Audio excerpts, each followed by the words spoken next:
Welcome to the show where ex-evangelicals watch and talk about movies. The ones we weren't allowed to experience while being raised in the church because, Satan and stuff. I'm Donovan. And I'm Zach. And Jesus stole our movies. So let's throw on our best tuxedos, go to a diner and talk vulgar and get hyper violent and steal this movie back. Is that, what is that, Reservoir Dogs? Hell yeah, brother. Color-coded, foul-mouthed men. Yeah, speaking about Madonna for a good 10 solid minutes during the opening credits. You gotta break down those lyrics, man. What if you did Reservoir Pigs, and instead of this, like, the actors, it's just guinea pigs in nice suits, same actors, same voices, everything. Oh, it's just snap. guinea pigs, and everybody reacts like they're normal people. And Are all the other people people? Nope, they're all people. Everything is people. Everything's fine. So it's like the Muppets, but with Just guinea like the pigs. Muppets, but with guinea pigs. I feel like you were sitting on that for a while. You know what I am sitting on? Oh. Well, I'm not going to answer that question. I'm now deeply uncomfortable. Guess what, Donovan? What's that, sir?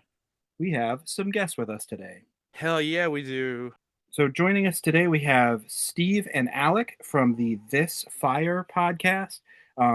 And real quick, what is your podcast about? What do you guys cover usually? Yeah, well, thanks for having us. I mean, the broadest of broad strokes here is we're watching every episode of Fire by Night, the old evangelical fake SNL that is really kind of a Trojan horse for talking about communism and the Satanic Panic. But I mean, kind of the reason for that is, I mean, much like you guys, I mean, I have kind of an evangelical background, as I'm sure we'll talk about when we talk about the movie today. Yeah. It was less of a dictate from my family and more of like a peer group thing. I kind of like became a youth group kid via my friends. And, that's led to several decades of trying to unpack that. And I've always had a fascination with just satanic panic media in general. I mean, probably for the same reason that the evangelicals did. I mean, it's lurid, it's interesting, it's kind of interesting to think about how a bunch of people could kind of buy in on something like that. And I think, unfortunately, it's kind of come back into vogue in a lot of ways. Yeah. But like I want to say 2019, I stumbled upon a YouTube playlist that was somebody had transcoded every episode of Fire by Night. And this is a show that I'm pretty sure I had seen when I was a kid. I mean, I had, not to out myself as probably the oldest person here. When I was a kid, I had a black and white like rabbit ears TV. Not tattoo. I almost said rabbit tattoo because I got the Matrix notes in front of me. But like black and white, like rabbit ears TV in my bedroom. And one of the only stations that came in clear was like TBN. So as a 12-year-old, like just to have something on, I'm like just middle of the night, have this like the Christian station streaming in my room. And so I'm pretty sure that like I had watched episodes of this back when I was a kid. Certainly I had seen a lot of those like like those kind of just parable movies where it would be, oh, like this kid died in a car accident and then here's footage of him in hell and stuff. And so I'm watching this in a grainy black and white TV when I'm like 13 years old, and very clearly it had an impact on me. So to speak to your other guest here, Alec, he's my brother from the very same mother. He's 8 years younger than me. And so when I decided that I wanted to go down the rabbit hole of watching every Fire by Night and talking about it and kind of how it relates to even today, there's nobody that I wanted to drag down into that pit with me more than my very own flesh and blood. So. And it was a real dirty move too, because he invited me over just to hang out, and then I got in there. I got in there with the pizza, and he's got the podcast stuff set up already. And I was like, "What are you doing?" Yeah. Amazing. I knew that the only way we were going to kickstart it is if I just sprung it on him. So I said, "Come on over. Like, we just like the kids are at school. Just bring a pizza." And I had the first episode queued up on TV, and I already had my notes, my episode clips. I had everything ready, and I just sprung the trap on him. So here's your cans. Here's your rundown. Exactly. That was literally like that's basically what happened. I mean, he's had time to to prepare every episode since then, but that first episode was just he watched it, he got on the mic, and that was his unfiltered reaction Oh, that's to so amazing. having seen Fire by Night. Not for the first time because I'd forced him to watch clips prior to that. This Right, it right. was a build up to that point, but That's and here we are, two years in. So That's so It's awesome. such an interesting dynamic too, because as Donovan and I come from the side of like it was mandated, and it Mhm. was sort of a in your house you do this, or you either get the boots, quite literally in some cases, Yeah. or whatever. Yeah, I remember being given dumped ice water on because I didn't get up in time for church. oof. Dragged out of the bed and getting Yeah. like belt whoopings and Oh wooden my God. spoons broken over me because I wouldn't get out of bed for church or whatever. I have a Polish mother. I know all about the wooden spoon. Oh, So, yeah, that. I was Alec, have you heard anything about our buddy Jim Dobson and his thoughts about spoons If I and feeding your have, child? if I have, it didn't stay in my head for very long. That's why I love your guys' podcast, because like coming from that side of it where you're like in it and soaked in it and like Yeah. involuntarily, and then you hear Steve is like, oh, I was going with my friends to these Christian concerts. I'm like, you did this shit voluntarily? No. And then Alec has this reaction like, Yep. these people do what? He's like, oh yeah, dude, they're I out just- here. That's so awesome. Listen, Yeah. I grew up of the world, in the world, and I'm just a man of the world at this point.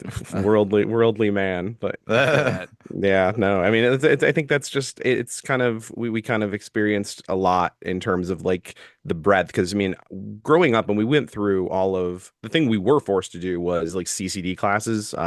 My mom's side of the family, very Catholic. So we went through all of our sacraments and confirmation and all of that stuff. Right. And then on my dad's side, I mean, he was an atheist. He admitted that to me when like he was like when I was 7 or 8 years old.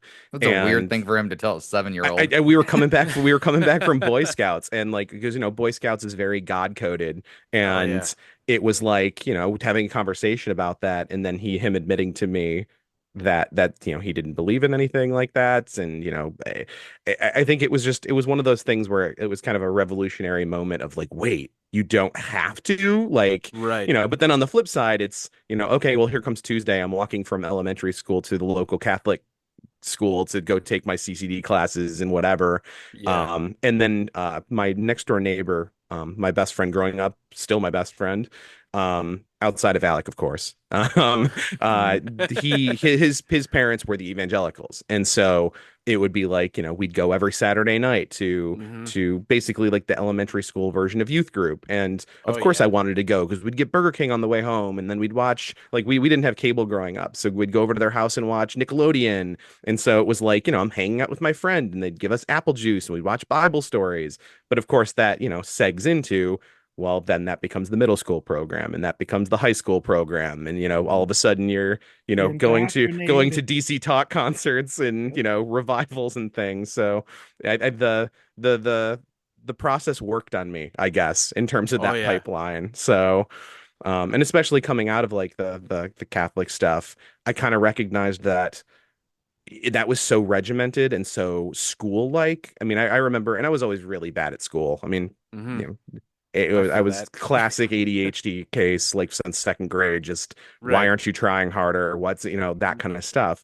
And so going to Catholic school after real school and getting tested, like, what are the 10 commandments? And then I wouldn't be able to remember. And I remember writing an essay on how Jesus wouldn't want us to do rote memorization because that wasn't like, what he was. And I was like 10 years old and just BSing because I couldn't remember what the fourth commandment was. But it's like I wrote this whole thing. So then all of a sudden having a youth group come in and it being very social and very conversational and very, I mean, you guys know how that stuff can go, where it's just like they love bomb you. They're like, here's this group where all of a sudden maybe you're like nerdy underachiever at school, but all of a sudden there's girls and they're talking to you, and you have an expanded social circle because it was kind of a group for outcasts, and it clicked and worked like a charm, so. And then years later I find myself in Africa on a mission trip with them. So it's like, all right. So It's like I think most cults call that being honey potted. or flirty fishing or Flirty whatever. fishing, yep. So Oh man. I Well, never thought of myself as being honey potted before. it happened, brother. Compromised politician in a hotel room. Well, before we get into everything, I was gonna ask everybody what's everyone been up to this past week. If you had anything cool happen or anything. I'll start off. I saw Nosferatu 2 times. Ooh. That Oh. was that was fun. The first time was with my wife, and she was not into it as much as I was. So I kept looking over at her. I'm like, "You cool? We good? We good?" The second time was more of like, "God, this film is fascinating. The shots were great." And then the drive home was just me just talking to myself as Count Orlok for a while. I am I've my heard he's own very mimicable. affliction. Oh yeah, dude, Yeah. it's nuts. But then the thing is, like, after doing it for a while, I realized that there's a very similar connotation to, or similar voice to Shredder from the 1980s Ninja Turtles, because like his voice is like, you are my affliction, and then Ninja Turtles is, I will destroy the Ninja Turtles. It's so similar. So One's just in the he throat. sounds like Uncle Phil from The Fresh Prince. Exactly. Oh, God. He doesn't want you, Will. I do. That's that very sad scene from The Oh my Fresh Prince. God. That's What about you, Zach? What have you been up to, brother?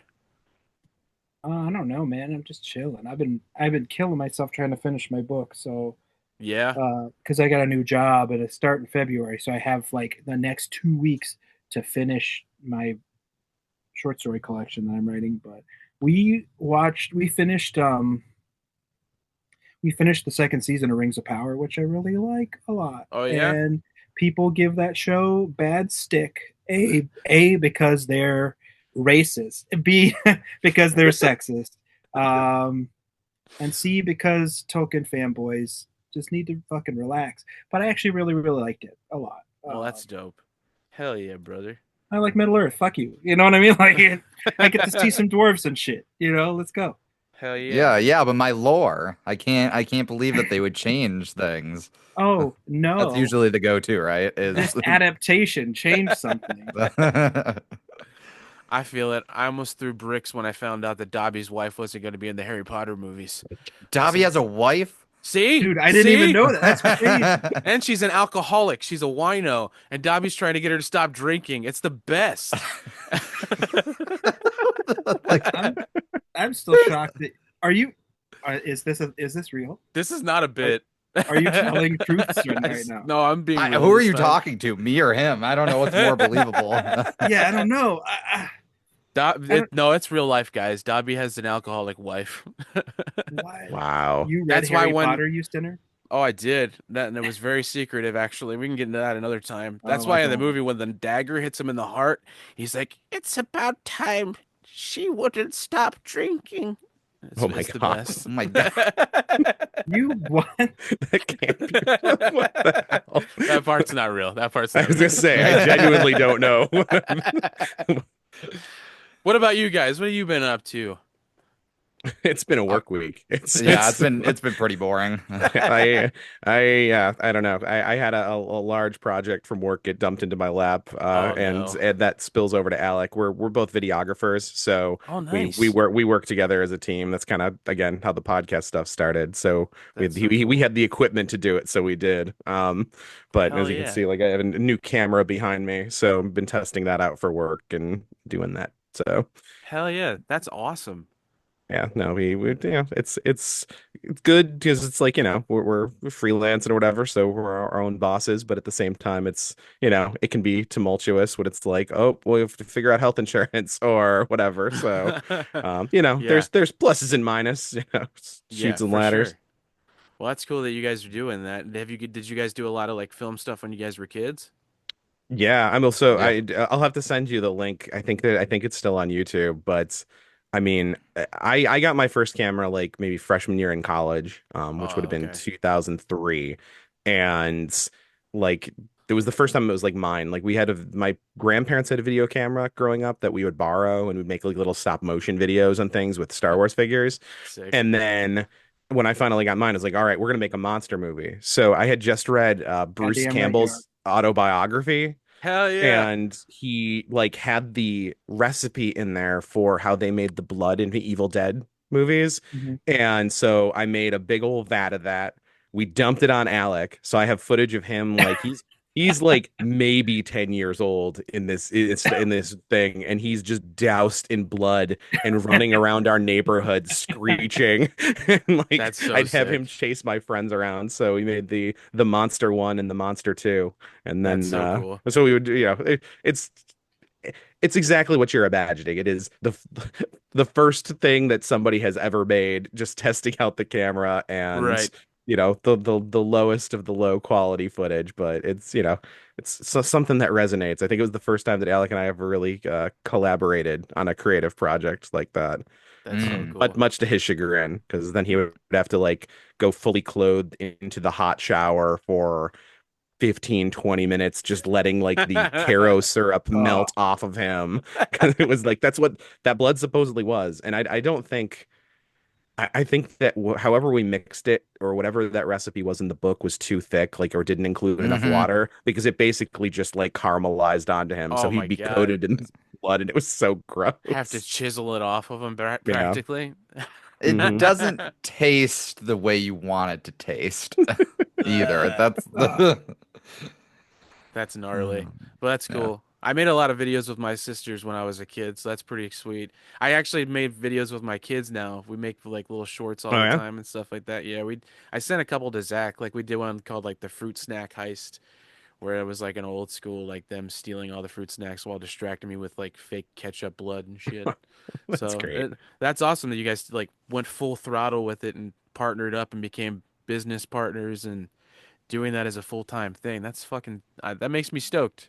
I'm Yeah, happy well, for you thank you. guys. Thank you. Well, thank you very much. It's No, a good absolutely. partnership, and this is where Alec and I are gonna have our like Or heel falling turn, out. face turn split. Yeah, like Yeah, where right. it's I just on jinxed this everything. podcast, Alec and I are gonna get into an argument about the Matrix, and we're never gonna work together again.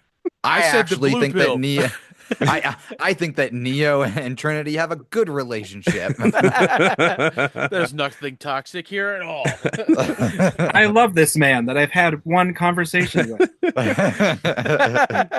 Oh my gosh. All right. Well, So, go ahead, that buddy. being said, we're doing something a little bit different today, because usually we do movies that either of us were either not allowed to watch because of our very, very strict religious upbringings, or because we missed those bits of pop culture because the church told our parents that they were full of demons, such as Mhm.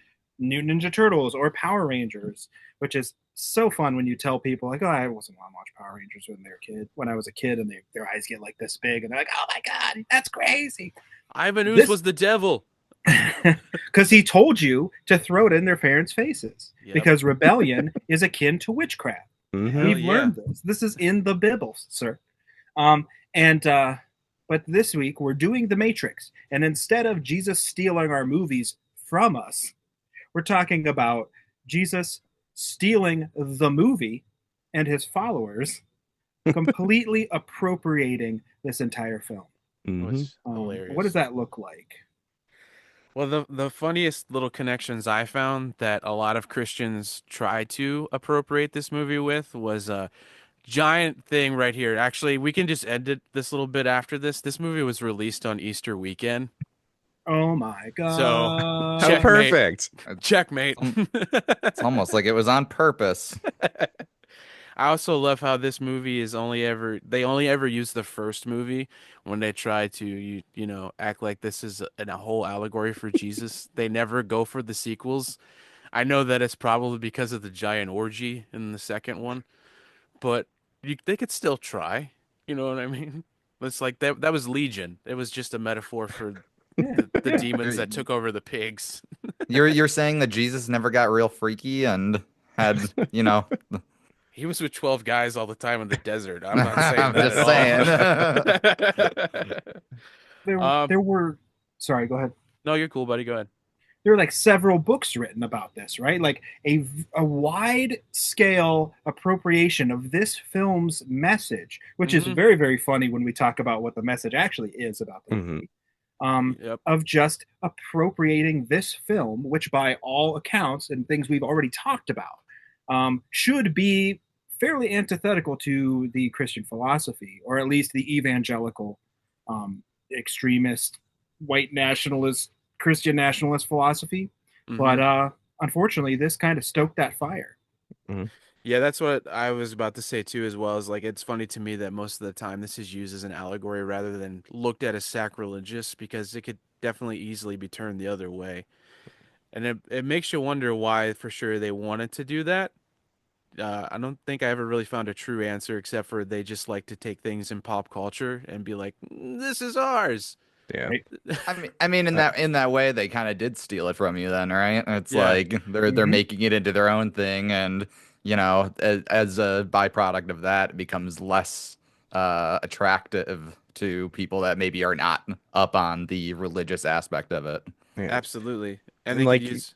Go ahead. Sorry, go ahead. No, you're cool. You're cool. Go ahead. I was gonna say, like, not to jump too far ahead, but like this to me, like, I mean, it lives in a very specific place. Like, how old were you guys in 1999?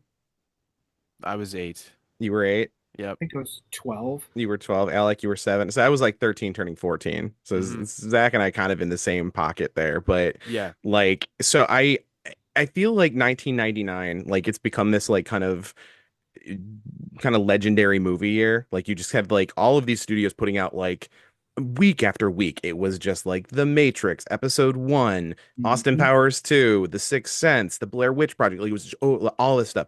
Godzilla. And I feel Godzilla, Godzilla 99 or what was it? Godzilla 2000. Yeah. But like I feel like there has ended up being some of these movies, and I think The Matrix might be one of them.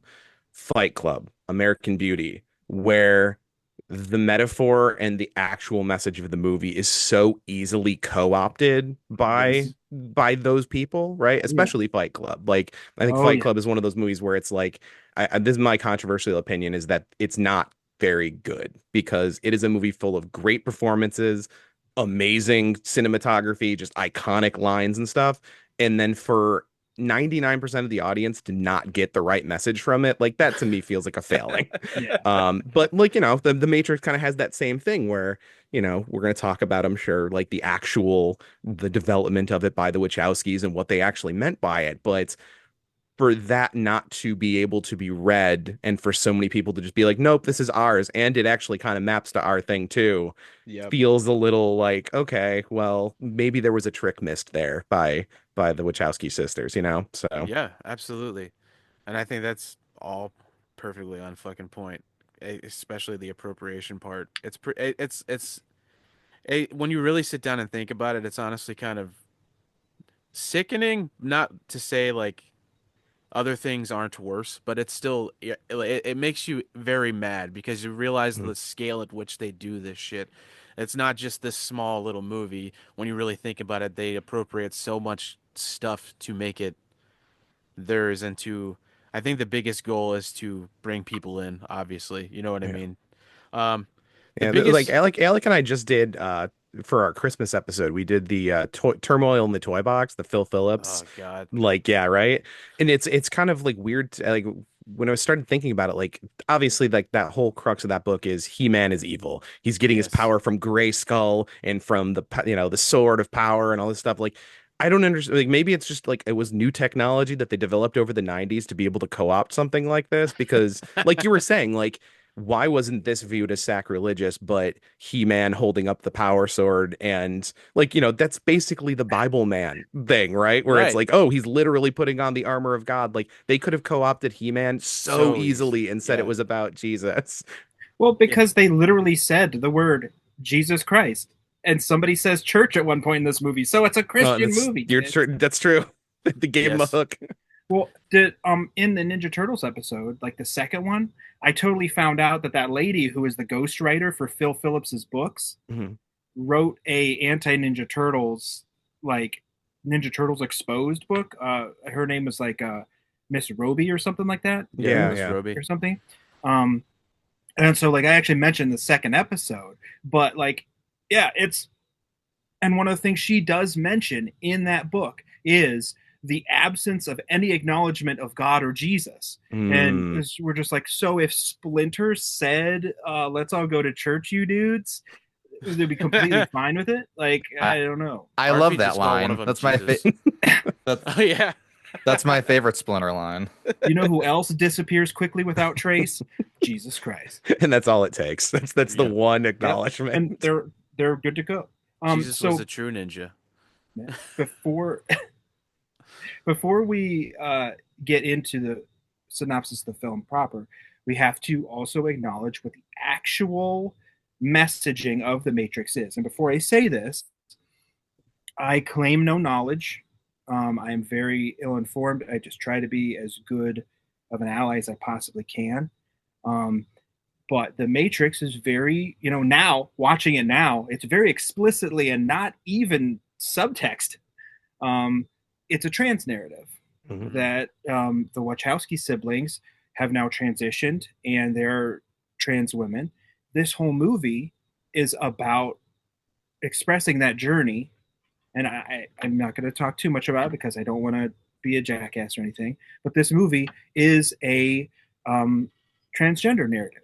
And for this film to be appropriated so strongly by a community that is so anti-trans is kind of a slap in the freaking face. For the American public school system, because where's our reading comprehension, kids?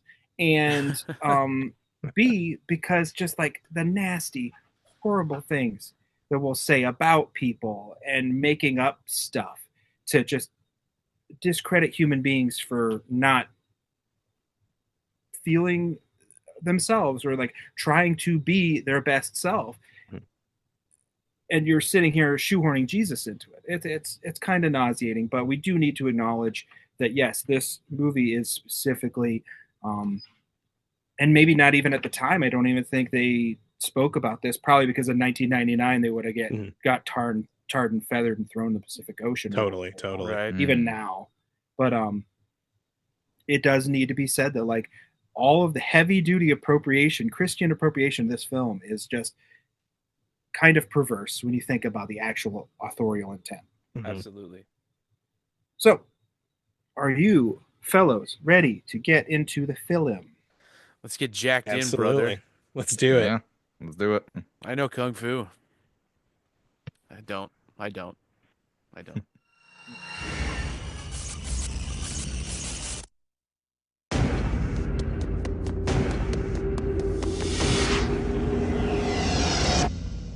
Whoa. Have you ever had a dream, Neo, that you were so sure was real? What if you were unable to wake from that dream? How would you know the difference between the dream world and the real world? What is happening to me? The answer is out there, Neo. It's the question that drives us. What is the Matrix? The Matrix is the world that has been pulled over your eyes to blind you from the truth. What truth? They're watching you, Neo. Human beings are a disease. You are a cancer of this planet. And we are the cure. Get me the hell out of here! Welcome to the real world. We open on the now familiar rainfall of code, where letters, numerals, symbols, and kanji trickle down the screen, because nothing says exoticism like foreign words. 90s futurism, kids. Enjoy it. From the code, our title card appears, transitioning into now antiquated coding-style green text on a black screen. 'Cause hacker stuff. 'Cause 90s, Checks out. It's like in the 80s there's a movie called like Computer Beach Party where like they have a beach party because a computer helped them. Hell it's yeah. like nobody understands the internet, so we can do this. Nobody understands how computer works, so we can do this. A hurried, whispery conversation happens. Discussing a subject of observation, the feminine voice calls the one.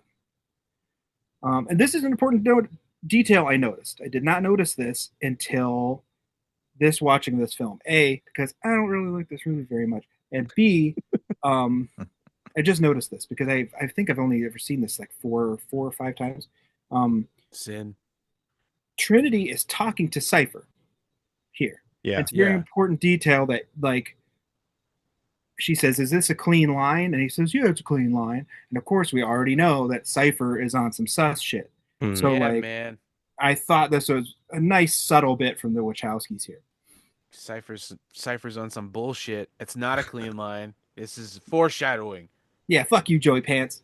The man just wanted steak. I'm just saying. All right. I literally texted Zach that Cypher was right. Justice for Cypher. Hashtag Cypher was right. That steak looked delicious.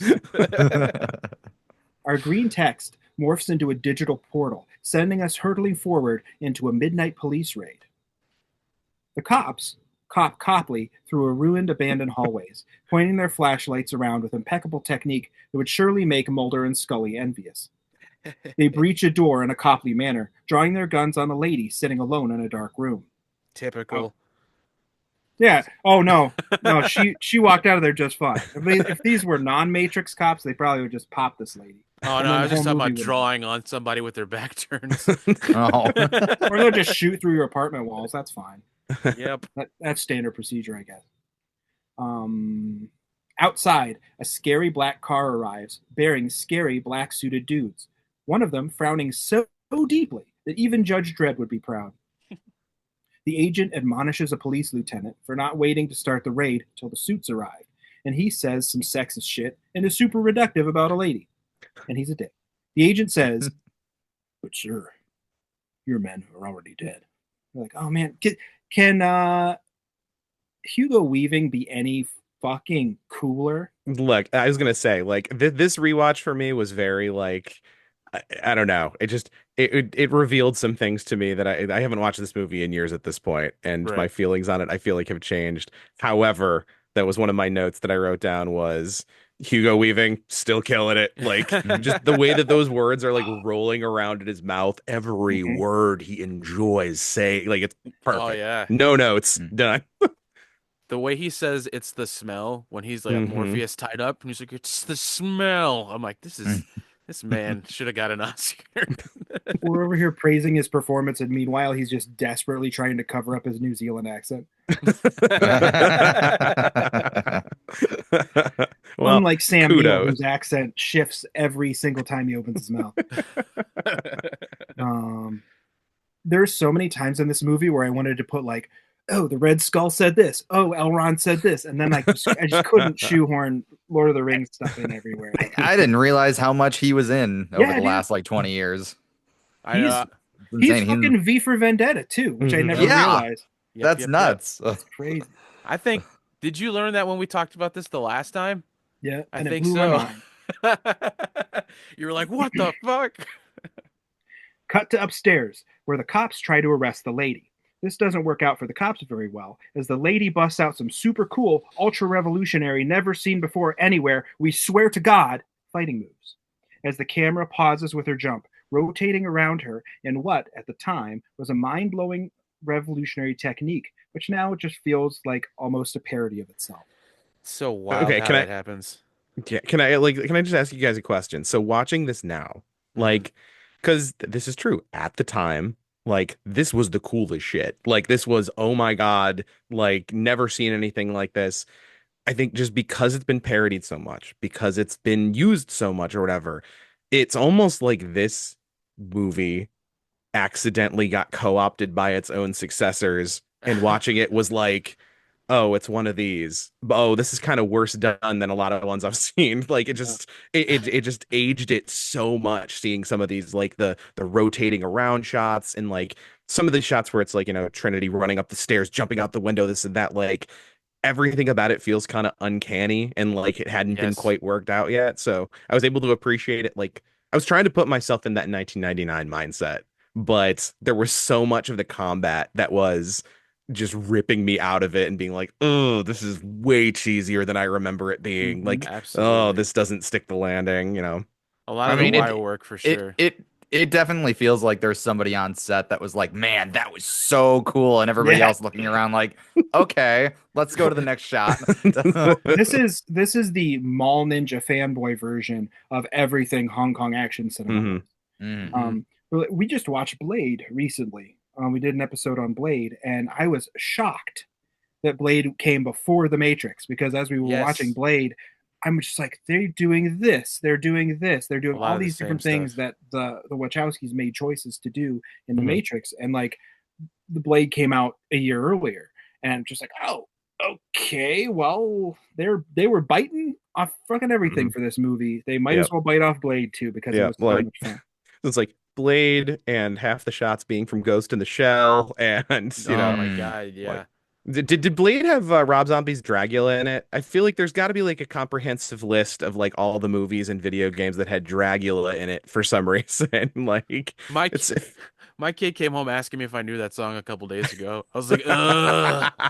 They're Well, like, this I song's feel great. You know Rob Zombie? I was like, ugh. the like blood vampire blood club thing always seems to me like, when we watched it, like they used super generic sounding Samurai Jack techno Mhm. for that scene, and Mm. it just seems like that probably they just couldn't get the rights to Dragula. Right. But that was another one of those instances where like that was the first to do the whole bloodbath, like techno rave thing. But there's been so many other movies that have done it. When you watch that, it's like you have that nostalgia of like this is so awesome. But there's that moment, there's that little bit where like they do the close-ups of the vampires. You're like, this is really cheesy. And that's Yeah. how I felt with this, especially when they were doing the wire shit where like they did like where Trinity would like brace herself against the wall, then push off. It felt like a kid like playing in the pool. Yeah, You know what I yeah. mean? Mm. Back to our film. In an instant, the cops are down, our lady fighter not even breathing hard as she poses for effect, surrounded by the dead bodies of the cops.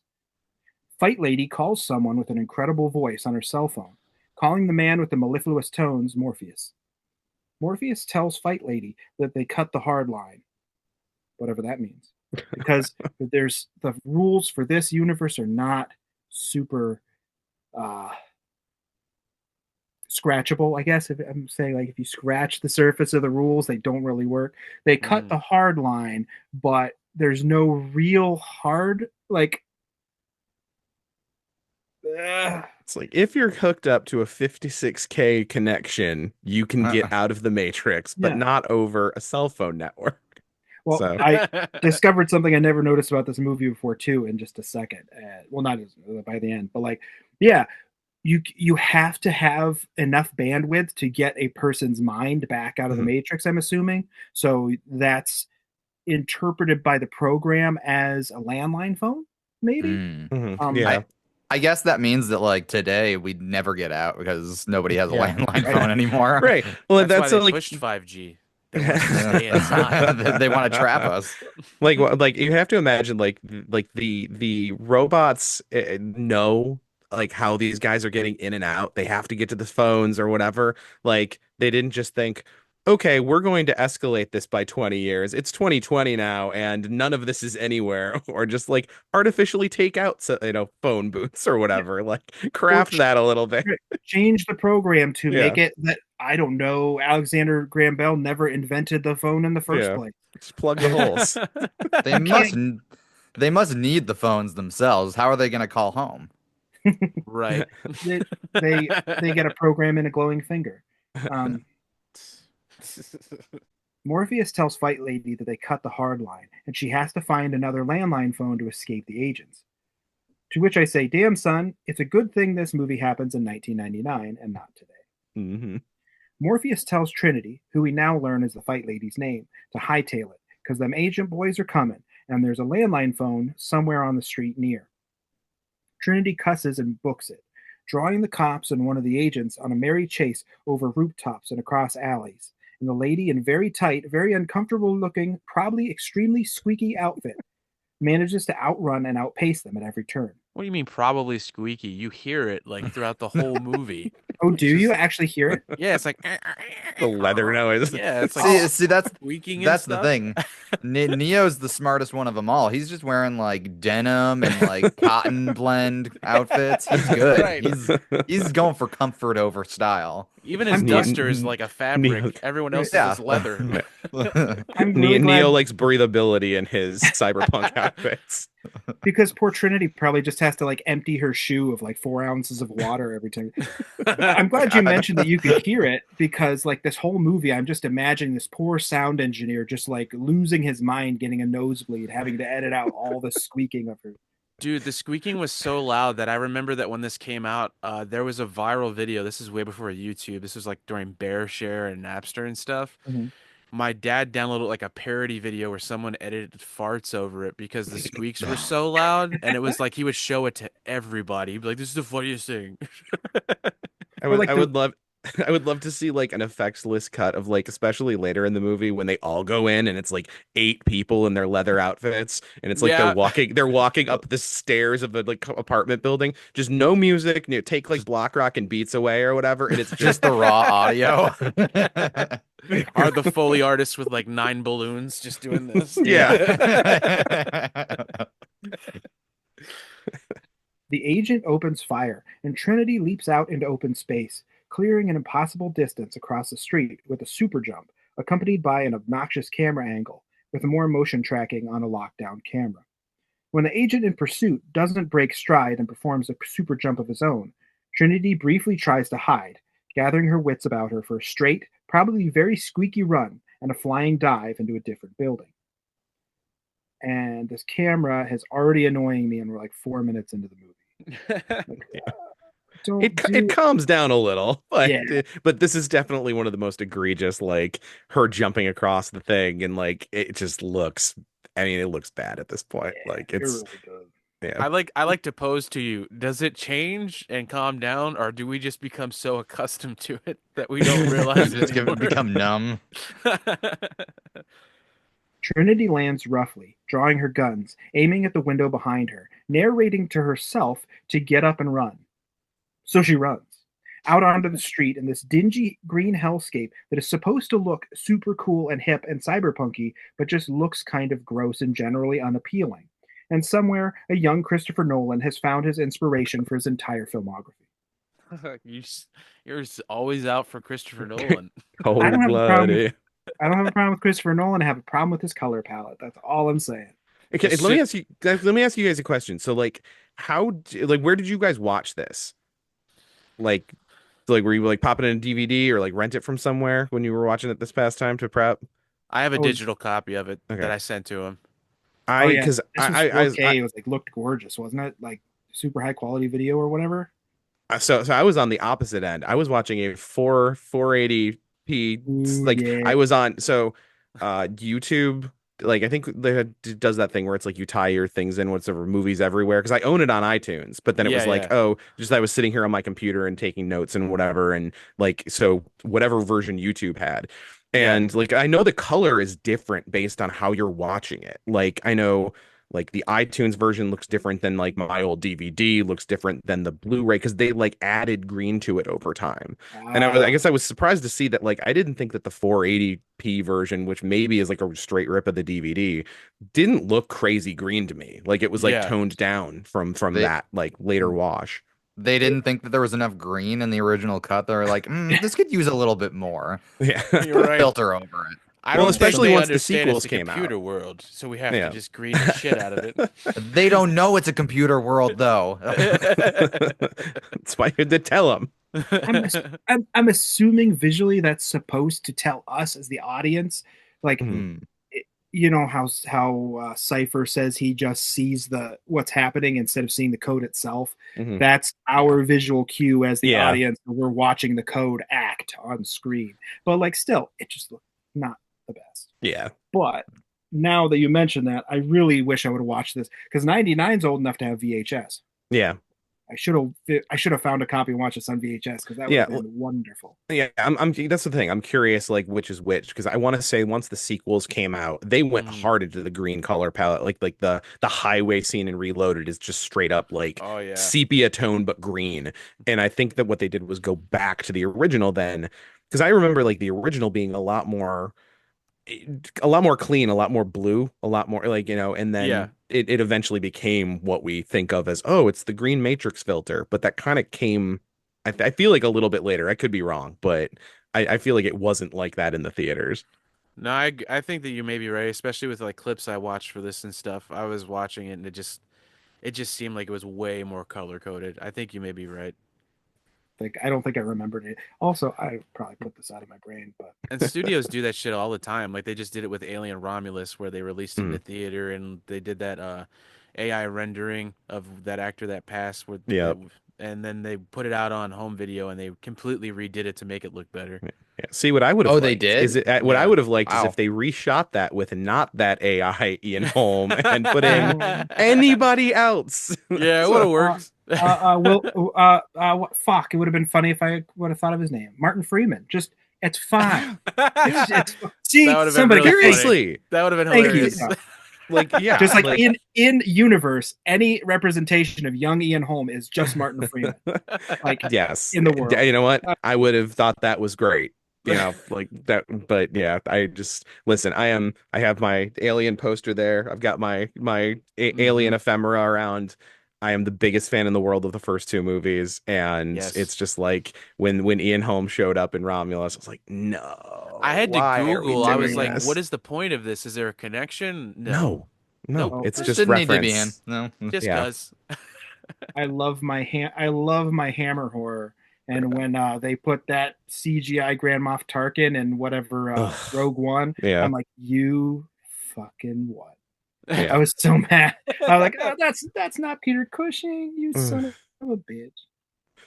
Yeah, well, I look forward to 20 years from now when whatever the Matrix 5 finally comes out and they have CG Keanu Reeves in it, and they're like, Oh, no, this is no. part of it. It's like it's a story about AI, guys. Oh I mean, you can kind of justify you as a writer. I could probably wiggle myself Yeah. into figuring out why he looks weird. Of You know courch, what I mean? yeah. Like, So the signal specifically has with this, changed, or I've played Cyberpunk. I know what it'll look like. you know what? That's Yeah. fair shakes. You know exactly what it'll look like. Trinity books it towards a phone booth. At the same time, an armored car pulls up, braking abruptly. She bolts for the booth as the phone begins to ring, the armored car barreling towards her as she answers. Faster than the person on the other end can say, "It's Bob, we had a baby eats a boy," the car bears down on her, the agents inside desperate to stop her egress from the Matrix. Trinity throws up a hand against the glass at the last possible instant as she vanishes from view and the armored car bashes the phone booth into oblivion. You just trigger like everybody from 35 to 45. Yeah, good shout out on the the period appropriate commercial reference. Love it. Right. One of my greatest pleasures in life is making references to things that people don't know what the fuck I'm talking about. And I have a wonderful time while people just look at me like I'm weird. Yep. And like, I think the other, like me and my sister do a podcast as well. And I made a reference to some super obscure, like pulp writer from the 30s and his like hero from his detective novels. And like, my sister looked at me like all crazy. I'm like, don't worry about it. It's fine. It's fine. It's fine. I loved it. One person will laugh. One human being other than me will think, hey, he just made a reference to Nero Wolfe. That's crazy. So let me interject here for a second with the phone booth, armored car crashes into it.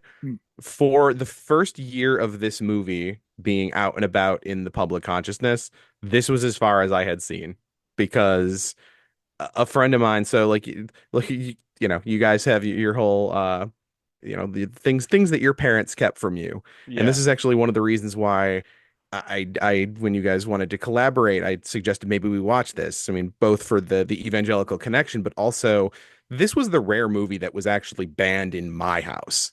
Oh, really? Yes. And so a friend had brought over a tape, and my dad walked in at this point and was like, "Wait, what are you guys watching? Is this The Matrix? I told you not to watch this. Shut it off." So, like you guys said, this comes out Easter weekend in 1999. 3 weeks later is Columbine. And Oh yeah. I went and I did a quick newspapers.com search just to kind of see different permutations of how this was connected to that. if you search the Matrix and trench coats, 99% of the time, the articles that are being returned to you from 1999 are mentioning the Trenchcoat Mafia, this movie, and just connecting those dots. Yeah. My parents, I listen, they were not particularly charismatic. Obviously, my dad was an atheist, my mom was a Catholic, but at the same time, like my mom was an Oprah viewer. So I think a lot of times how that funneled into there where she would platform a lot of that stuff. And then my dad was very like, well, the experts say this. Like he was very well read and would, was kind of probably consuming a lot of stories like this, kind of trying to find the pop culture connection. And so once that happened, like I didn't see this in theaters. Because I was 13 and like it was a little bit overprotected in terms of seeing R-rated movies at the time. So didn't see it in theaters, but like even once it came home, it was verboten because that's the Columbine movie. That's where they got the idea to do this kind of thing and whatever, which obviously was not the case, but just the connectivity there was enough to make for years this not something that was allowed in the house. And obviously eventually, I was sneaking out and watching it at friends' houses and whatever because it kind of became that big cultural thing. But it was like, shh, like, no, I've never seen The Matrix. What are you talking about? Like, so it was a secret, which is insane looking back. But and then once we finally did convince them to watch it must have been 2001 maybe, like it was a couple years later, and finally like my parents had been like, all right, we know you've seen this at your friends' houses, and they finally rented it from Blockbuster. And I sit down, I'm like, we're gonna watch this amazing thing. And by the end, like they had been cracking jokes about it the whole time, and by the end, and sorry to jump to the very end here where you have like Neo and it shows him and he's on the phone, and it pans up and there's the big reveal of like he's come into his own as the one. My parents are like, this is very dumb. And my dad says, what, is he gonna fly now? And of course Neo just shoots into the sky. They both crack up laughing.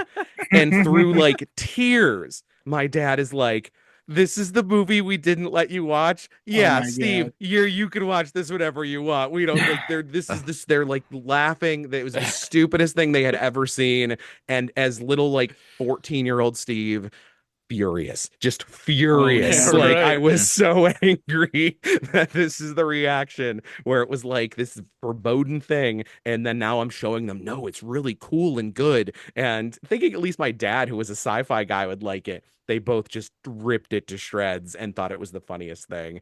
And that was finally how The Matrix was allowed into my home as a child. In a tainted way. And now you have to watch it and be like upset.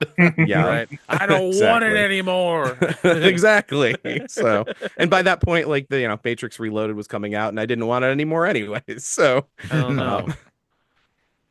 That's a great place for a cliffhanger, though. If that was as far as you saw into the movie, for a year, that's pretty freaking cool. Because that's a pretty tremendous cliffhanger. If you're like, what happened? Absolutely. Right. Oh no, God, I wanted more than anything to watch the rest of this movie at this point. So, and then they got taken from you. They took the VHS out of the tape player. Well, I mean, kids today would never understand. Hitting the back button on the Apple TV remote. Right, just open it back up.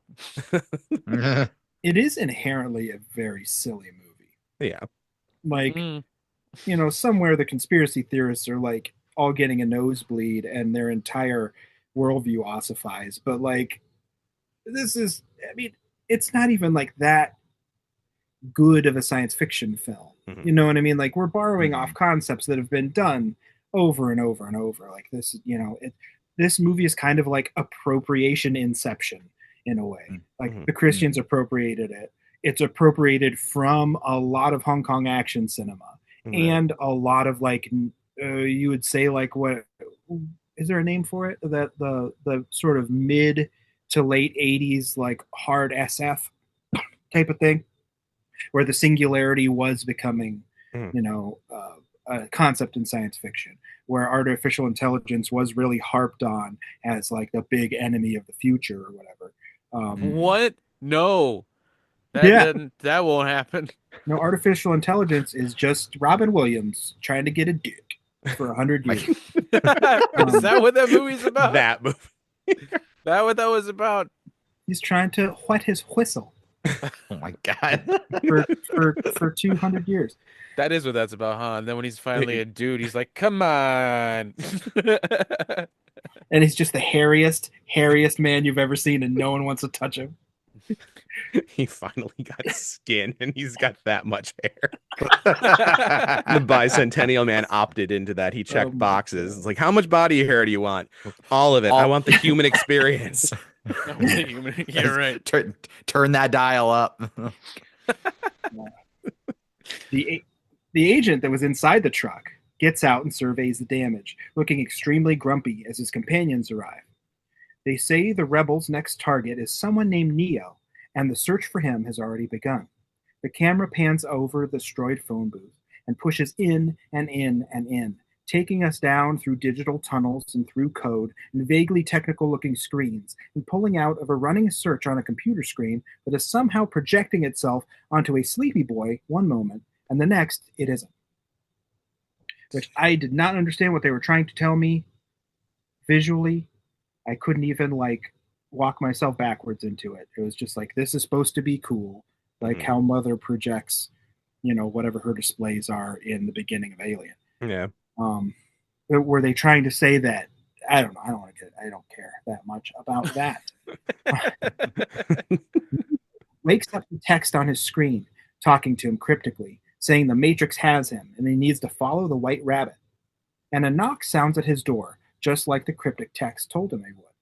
Neo, somewhat mystified, answers the door, and a group of people outside who look like they just walked out of a weird warehouse rave in Germany give him $2,000, and Neo gives him a mini disc, which I was like, oh shit, that's a mini disc. I didn't recognize what it was at first. I was like, oh cool, mini disc. We're getting weird lost media representation in this movie. Hell yeah, man. The guy from Darude is very happy, calling Neo his own person with Jesus Christ. I gotcha, huh? He calls Neo his own personal Jesus Christ, and at the mere mention of their main man's name, evangelicals everywhere begin to get real excited, pointing at the screen just like Leo.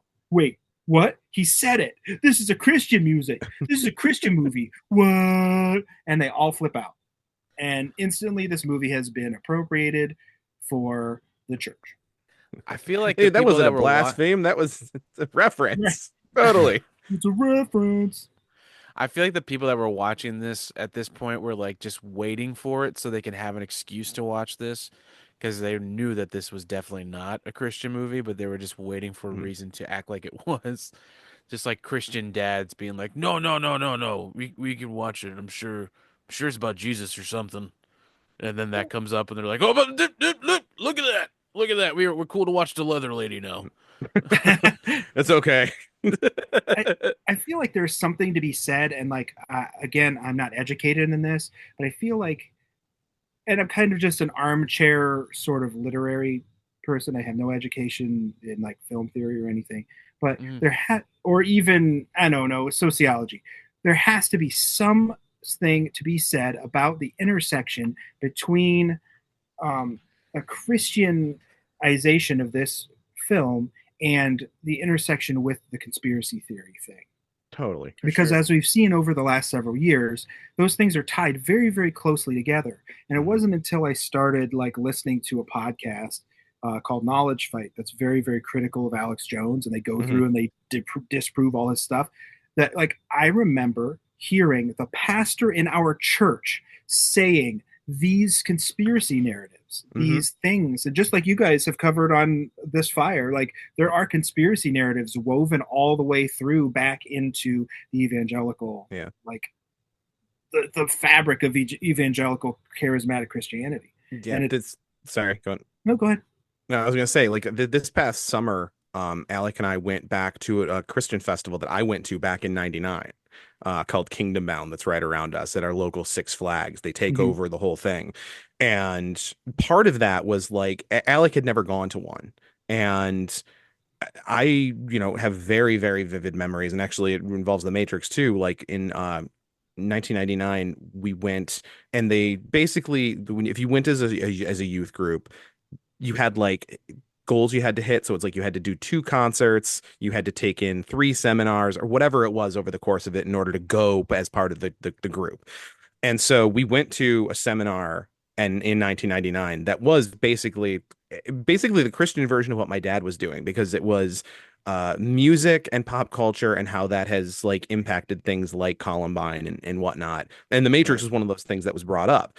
And so when Alec and I went this past year, I was looking up using the Wayback Machine old itineraries and stuff, like to see like, okay, what did the Kingdom Bound website in 1999, what were they listing as seminars that were on display? Because I wanted to see if I could find the specific one that I had gone to talk about this kind of stuff and secular music and whatever. And I wanted to see who the speaker was.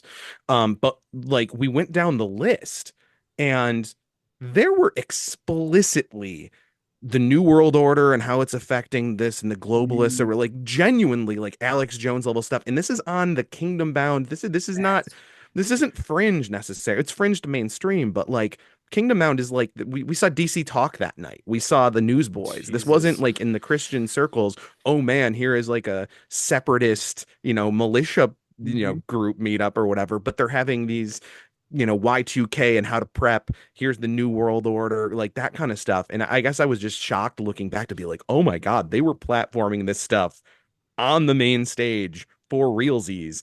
Oh, yeah. And then this year when Alec and I went back, it's kind of way more like hush hush. They'll direct you to their social media and whatever. Like we went to go see specifically a guy called Shane Pruitt, because I think that he's trying to fashion himself, going into our podcast as far as like Blaine Bartel in the 80s setting the youth group kind of zeitgeist. And it seems like Shane Pruitt is one of those dudes that's trying to do that now and is trying to be like, this is the new the new revival. And then like, oh man, since COVID we've seen all these Gen Zers become Christians and all this stuff. So we went to go see him because like the stuff like online he's completely unhinged. He's very transphobic, goes on rants. And we went to go see him. And it was like Shane Pruitt turned down to 1. Like, unlike 1999, where they were all cards on the table, it's like they knew in public they had to turn the volume down. But obviously, then they're like, follow me on social media and follow. Like, if you went to his speech in the morning and it was just basically like, I'm going to hand out my devotionals. Isn't Jesus Christ amazing? Here's my basically like the youth pastor version of a 5-minute stand-up set. Oh my God. And then he'd say, oh, follow me. And literally that day, he's like posting like transphobic nonsense and like talking about, men in women's bathrooms and whatever. So you'd go from that and you'd get funneled into it. So they've found more sneaky ways of getting that content into it when 20 years ago, it was all out into that conspiracy theory stuff. It was kind of nuts to see. Oh, wow. At the top of your head, you would think it would be backwards. You know what I mean? You would just assume that it would be the other way around, that back then they were more quiet, and now it's like, because of how things are, that it would be like, oh, now they're way more boisterous and shit. Well, see, now they have to be more sneaky, though, because now anybody could pull out their phone and record them talking in public. Right. So it's easier to make those, like, inflammatory comments on their own social medias and in their own explicit congregations, as opposed to they were invited to this thing, they have to behave. I think that's 100% it.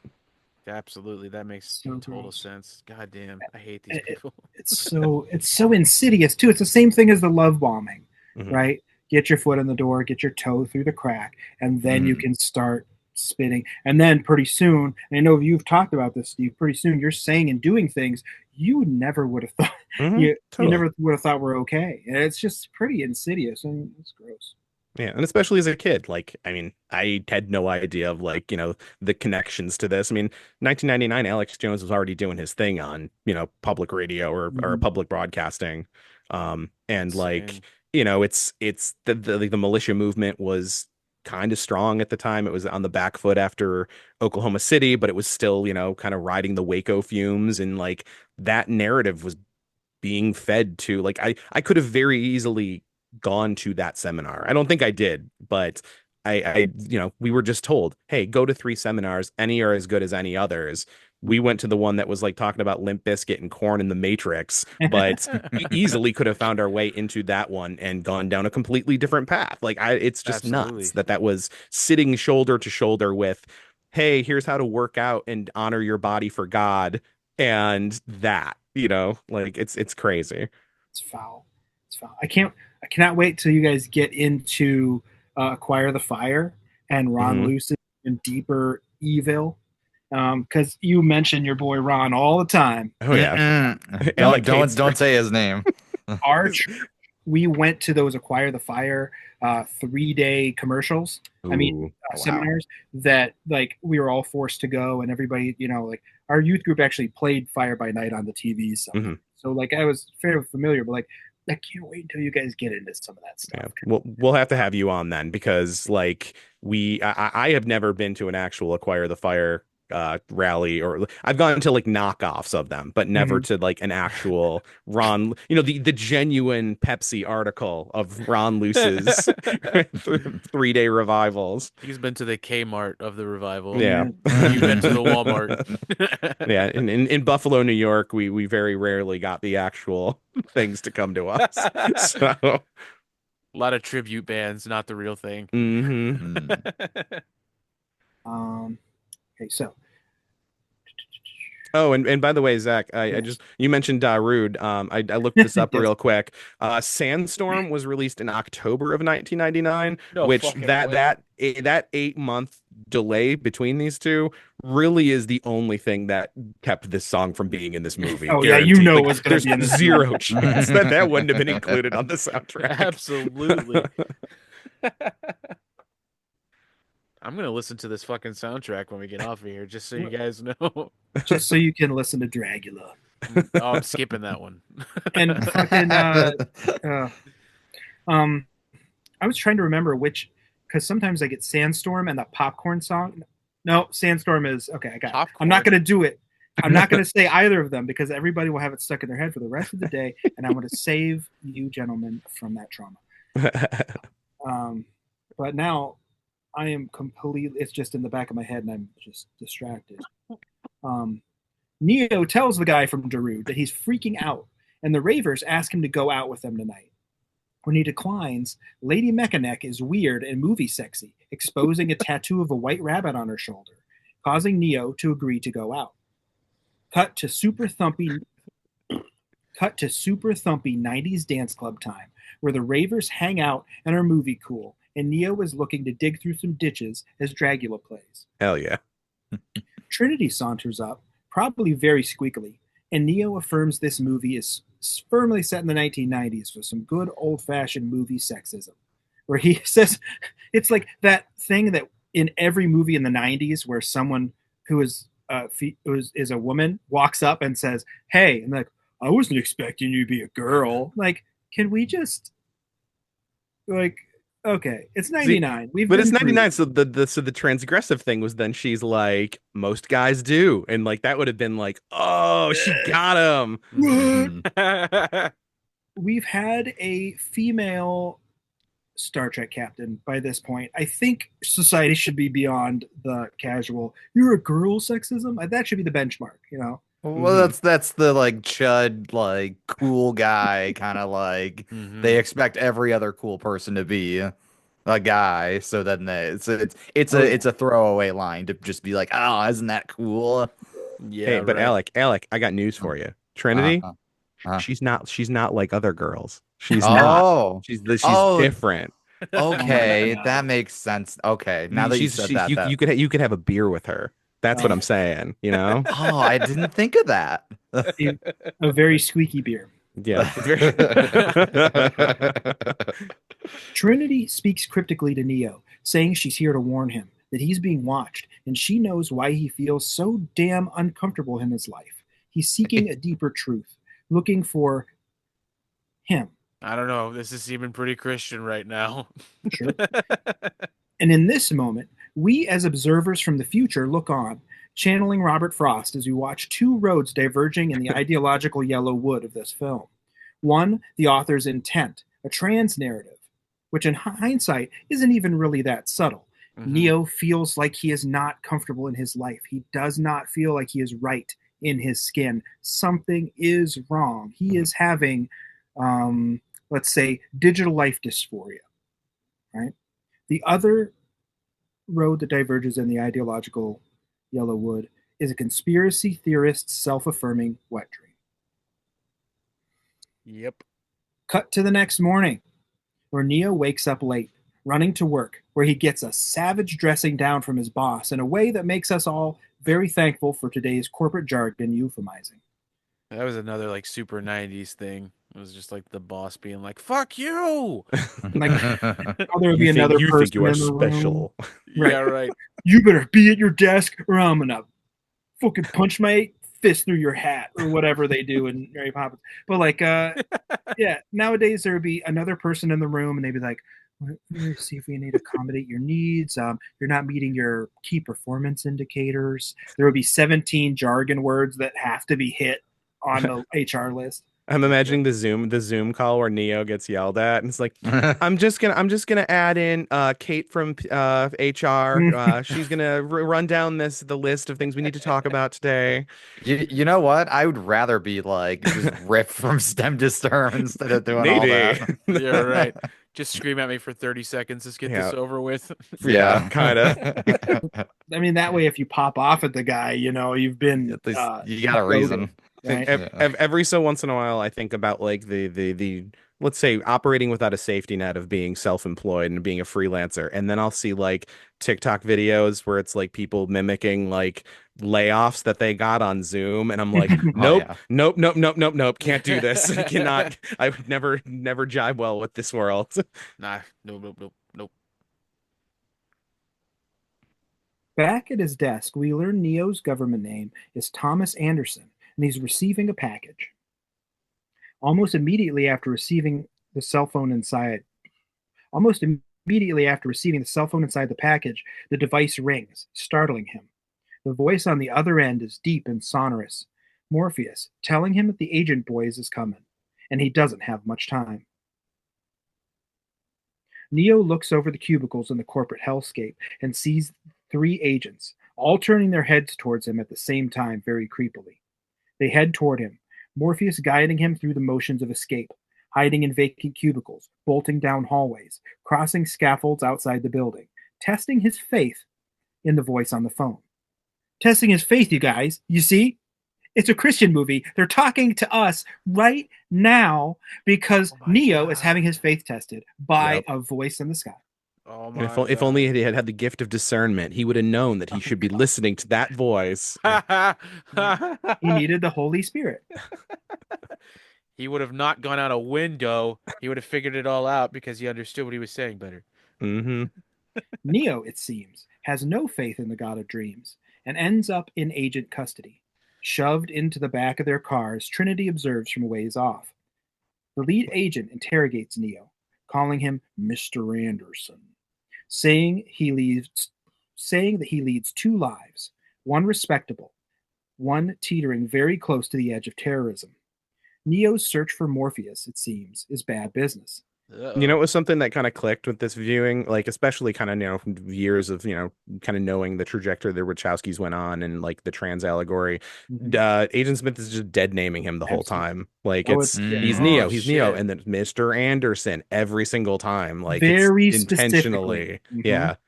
Wow, I didn't think about that. That's wow. Oh, it comes up later in the script. I was sorry. He's a dead naming piece of shit. You son of a bitch. I tried to not read the script very carefully so I'd be surprised as we went along. So sorry. Hell no, that's awesome. Oh no, that's great. It's good to see because as critical viewers, we notice things and can actually understand stuff and not get all fucking bogged down in weird shit. I was just grossed out by the bug thing. Do not do the bug thing yet, Donovan. Neo flips the agent the bird just like old Steve Cold. Hell yeah. Sticking it to the man and asking for his phone call. The agent says, "How will you make a phone call without a mouth? Ha ha. You fool. Your rice is maggots, Michael." Or something. And Neo freaks out. This clearly amuses the agent, who shouldn't have emotions because, He's a program. But his agent homies grab Neo, holding him down as the Agent Smith takes out a tracking device which transforms before our very eyes into a writhing mechanical insect. Fucking hated this part when I was a kid. That scared the shit Yeah. out of me. Does he have a hole in his belly button? He does now. Yeah. Extremely flexible movie rules of what holes are and are not in your body. He gets the Orlando Brown from Evolution treatment of like there's something inside me, and you can just reach up in there and get it. Like I'm way less concerned about it going in than when it comes out, because going in you can kind of like fan fiction in your head, like, oh, it like kind of sutures itself closed, or when they rip it out, so it's like I don't know where that thing's coming from. Like, and he doesn't have a bandage on his stomach at any other time during the film. Like, he's not selling an injury. It's like it's like one of those old tropes of movies where like somebody's walking outside and sees something fucked up, and then they wake up, they're like, it was a dream, but then their shoes are muddy. You're like, oh no. The agent places the squirming thing on Neo's belly, who's screaming and thrashing mouthlessly in the grip of the other agents. In a nice bit of pretty effective horror, the bug burrows its way into Neo's belly button, wiggling and twisting its way deeper and deeper into his flesh. Barf. And somewhere, thousands of kids that watch this way too young have acquired a new fear. No joke, one of my biggest fears in life is having like a parasite. Like, dude. It fucking freaks me out. Like, I couldn't even watch The Strain because I was like, no. Oh, jeez. Yeah. So, like, I wonder if it stems from watching this when I was 8 years old. Oh, probably. As like a kid, like I love like adventure movies and adventure fiction. Like, I have an entire giant shelf of nothing but adventure novels. I always thought I was going to like go to the Amazon and be like, like do some cool Amazon shit. And maybe even just take a tour or go somewhere on the Amazon just to feel that adventure. And then I learned what kind of shit is in a jungle that wants to lay its eggs in you. And, I just got bit by a fly, and now like spiders are crawling out of my ass. I have no idea what's going on. I was gonna say, you saw Peter Jackson's King Kong, and you got to that halfway point where the bugs eat all of them.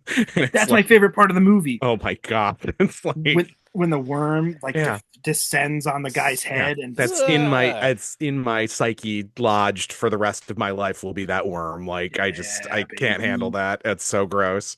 I'm sitting over here cheering and shit, and just the idea of giant crickets alone is disgusting. Yeah. Crickets are gross. Grasshoppers are gross. They're not even like awful insects, but like at that scale, like these dragging thoraxes and like weird mouth digits and While we're talking about nasty bugs, let's talk about the scarabs from The Mummy, because those are the other ones that scared the fuck out of me. And that would have been a month after this in 1999. It came out a month after this? Yeah, that was like early May, I think. What? Do you remember the bullet time shot with Brendan Fraser? That would be wild.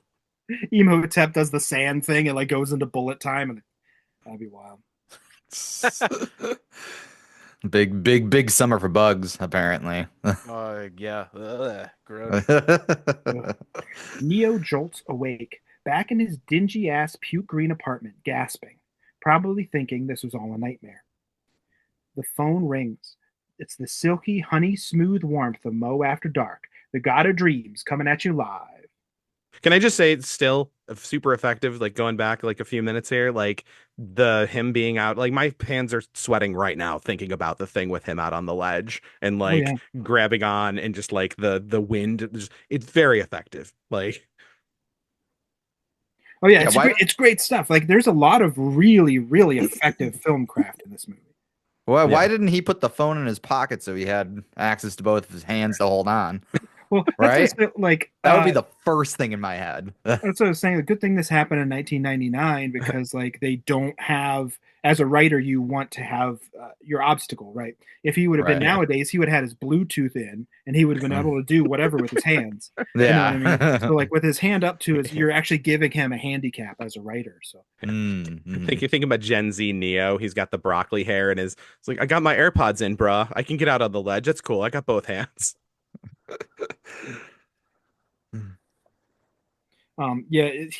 Neo at some point would be on a hoverboard or something, and there will be a whole thing. Okay. He's recording all of this for social media. Like he's got a phone gimbal and he's just like He's rolling streaming around. it live. Hey guys, Yo, drop the a N in agents, the chat for Neo. bro, the agents are just chasing me. I don't know. These guys are crazy. What do they want from me, do you think? And like they'd all be like typing in the chat, like they're behind you. Oh my god, like, they're behind me. What? And he turns around, Mr. Anderson. Hold on, I got to read a super chat. thanks to Trinity 420 for sending me $5 and Morpheus tells Neo that, hey, surprise, you just won the prize, little man. You're the one. He says he's been looking for Neo his entire life. And Morpheus sends a car to meet him, containing the probably very squeaky Trinity in yet another latex and leather outfit, and Switch, who holds Neo at gunpoint. I like how much of the squeakiness imprinted on you that it's been in the script like 50 times at this point. So it's like I love it. Well, that's the thing. I have to watch these movies at work because I have a job that doesn't actually require any actual work at the moment. My new job does. That's why I'm working on my book so hard, because I don't actually do anything at work. But Donovan, please edit that out. No, I'm sending it to your boss. And I have to, when I watch the movie at work, I'm obviously not going to have headphones on. Yeah. You know, like I have one little Bluetooth there. I didn't hear any squeaking. I heard no squeaking. And it was very obnoxious to me that there was no squeaking, because I thought it was like, this is the squeakiest stuff in the world. And I was gonna say, I hope that like you were watching with the subtitles and it's just like nobody could be told what the Matrix is, and it's just like parentheses squeak squeak squeak squeaking leather squeaking. And imagine it's like what you have to like, the mental gymnastics you have to do to accept a Fantastic Four movie that like Reed Richards just doesn't sound like somebody stepping on a balloon every second of every day. Oh my god, yeah, true that. When Neo protests being held at gunpoint, Switch calls him a derogatory name, and he tries to bow out of the whole deal. Trinity convinces him to stay, and then from nowhere produces a piece of equipment that looks as if it were cobbled together from trash. Because this is a very large piece of equipment. She just reaches down out of frame in the car and just produces this giant, weird looking, just like cobbled together piece of equipment. It's like, where were you keeping that? Did they edit it into the program? I mean, do they all have like infinity pockets that they can just grab out of? Yeah, bag of holding. And that's like they load up in the void, and then they have to, they've got to rifle through their coats. And like it's just like Bugs Bunny reaching behind him, and suddenly there's a giant hammer. Yeah. Isn't it an old Buick? Those cars are big as shit. They probably just had a giant glove box. Yeah. She plugs the machine into the 12-volt cigarette lighter in the car, which apparently is enough to power this thing, and applies an end to Neo's stomach, using very indelicate-looking controls to do a very delicate-looking job, tracking the bug the agents put inside him earlier.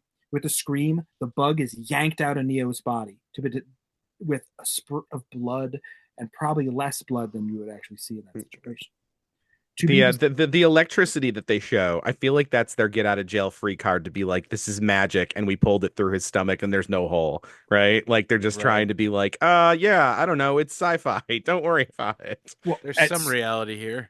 I don't know if I mentioned in the script, but at some point, as a person watching this movie, as the audience, we understand that we are seeing on screen what is a digital representation, just a bunch of people laying around a table, right? And this is happening in their minds. So anything that does happen at any time could just be somebody typing in it on a keyboard, or the machine's just asserting a program into where they are. And they do kind of do that a little bit later with the agents, but like when there's weird improbable stuff that happens, I'm just like, and not even like superhuman things, because we are told to accept that is what is happening. But like even with just dumb movie things that don't make any sense, I was able to like look at that and say, okay, that was just the program changing around them. But I think there was one that was super egregious, but I can't remember. It was like something like, what are you guys doing?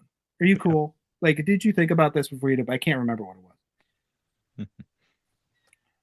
The hackers arrive at yet another shitty, abandoned-looking building, and Neo finally meets the coolest freaking dude in the entire world, Morpheus, played by the great Lawrence Fishburne. This is where I need to have that air horn. Pam, pam, pam, pam. Cowboy Curtis himself. Hell yeah, brother. Morpheus speaks to Neo of fate, of riddles, and inexplicable wrongness in the world. Morpheus explains the Matrix, mentioning going to church, fully confirming this has to be a Christian movie, right? You guys? Agreed. That's what I'm getting. No argument. Because, like, again, we did say it a little bit earlier, like, that presence of acknowledging there is a structure of Christianity allows them to shoehorn their worldview into it. And it's so silly to me. I'm not saying that a Christian worldview is inherently silly. Yes, I am an atheist. I don't believe in all that stuff. I've been through all that shit. But faith is a strong thing.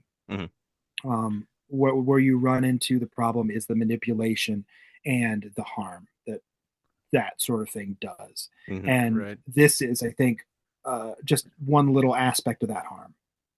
Like, and it seems silly because it's in a movie, but it really is reductive of other people's worldview. Yeah. Like, not that it's as reductive, like you're saying with, like, I mean, this, where it's like they're straight up co-opting, you know, a narrative by a marginalized people. But like, have you ever seen like the original instruction booklet to The Legend of Zelda, like the NES one? There's a piece of art where it's like Link and his shield like kneeling in front of a cross. And like, you know, like you think about Japanese co-opting Christian mythology and just kind of putting it in there because it's like, oh, this is spiritual or whatever, without it really being a reference. But like, I remember that being used in our youth group as, see, like deep down, The Legend of Zelda is okay because there is Christianity in this world and it's a reference, and that's it. So it didn't matter that they just thought it was goddesses cool. and the Great Fairy and all that stuff doesn't matter because there's one piece of key art from 1987 of Link kneeling in front of a cross with a shield with a cross on it. It's because they're always looking for some excuse to enjoy things while at the same time judging them, so that they're a little bit of a masochists in that way. Yeah. It's like that one line from Clerks 2 by Elias where he's like, since God created man and man created Transformers, the Transformers are like a gift from God. Yo. That's dead on, honestly. That's why I wasn't allowed to watch Jurassic Park as a kid, because there's that whole thing of like, oh yeah, she does directly say like man kills God, man creates the dinosaurs. I'm like, oh, you can't watch that. Oh boy. As we all know, dinosaurs do not exist. They are lies of Daredevil.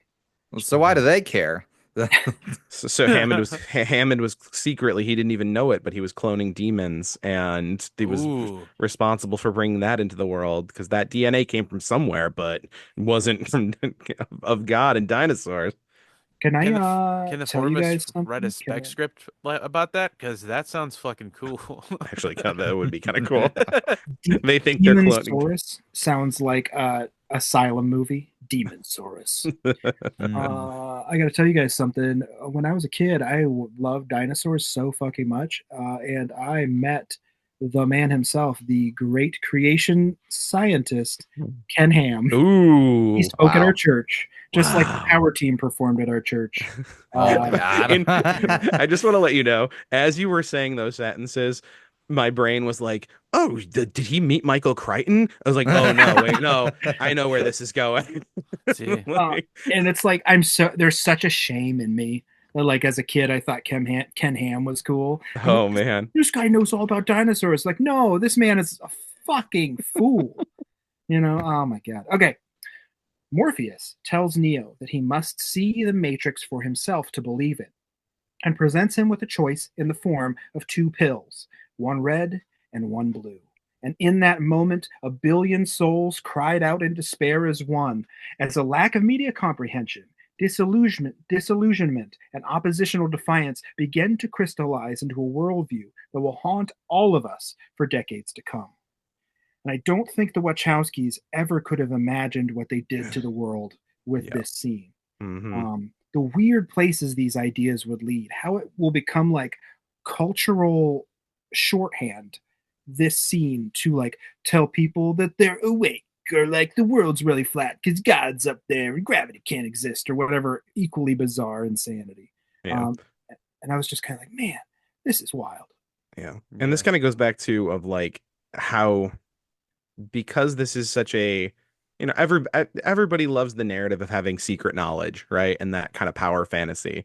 And this being so easily co-optable, because I mean, to a point where like people have tried to co-opt it back in a lot of ways, where it's like, no, actually, the red pill was a reference to the hormone replacement that trans people go through. And I looked that up, and apparently that's not remotely true. Like the pill that they were talking about was like, it came in different like measurements, and like the lowest dose was red, but then like the next highest was green, and then the next one's blue. So like it was just kind of like another thing where the chuds co-opted it, and then you had well-meaning people trying to be like, no, actually, it's very smart and literate, but it was just kind of not that. And so there's been this fight basically back and forth over the metaphor, but it's kind of hard to defend because it's just very broad and very general, you know, like it's like Star Wars. Anybody can see themselves as the rebellion, like, because it's, you know, outside of the prequels, doesn't get into the explicit politics of Empire versus Rebels and why that is. So, you know, when you're able to graft yourself into it, you know, a chud can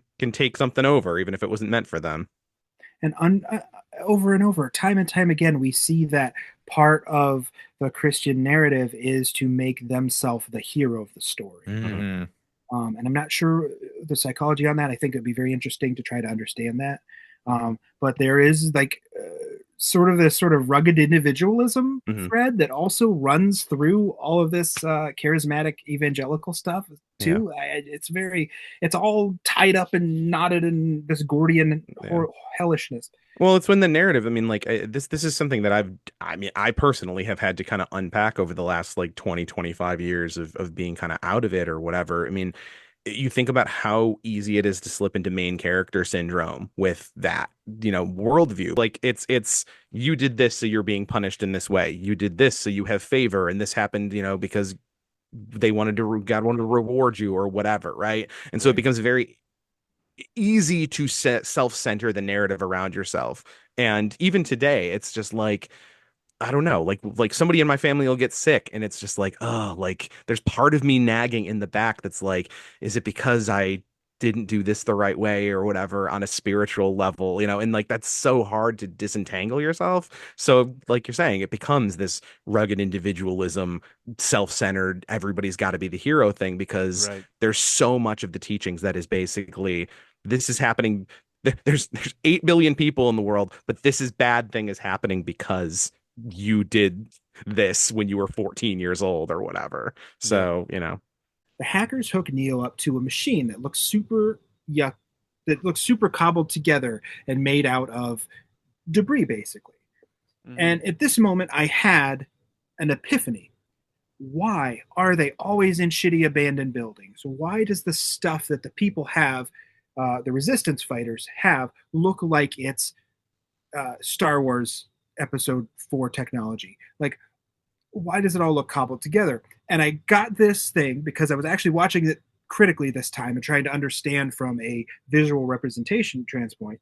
The cobbled together aesthetic nature of the equipment that the resistance fighters have is symbolic of the difference between human programming and machine programming. So where machine programming is elegant and just looks like the world around you, the human programming representation inside the Matrix looks like a mess, and it looks like it's built out of scrap and junk. And the reason why they're always in shitty abandoned places is because those are the forgotten places. Those are the places that the code does not have to be maintained. That's where they can slip in and out of. And like that, it kind of hit me because I'm like, why are they always in fucking abandoned buildings? And if they're jacking this guy off of jacking him out of the Matrix, why does he it was there. I can't resist. Sorry. Not that kind of show. Yeah, I'm just glad the boy wasn't in the room. They also spent all their time coding the outfits. They needed to make sure they had haute couture, Michael Kors. Like, I don't want my sunglasses to have arms. And I just thought it was a very subtle, very cool way of the Wachowskis to give us that visual narrative choice. You know what I mean? Totally. Like, and it kind of hit me in that moment. I was like, oh, that's so cool. Morpheus, true to his name, speaks again of dreams, and Neo fixes a broken mirror with his The One power without even knowing how.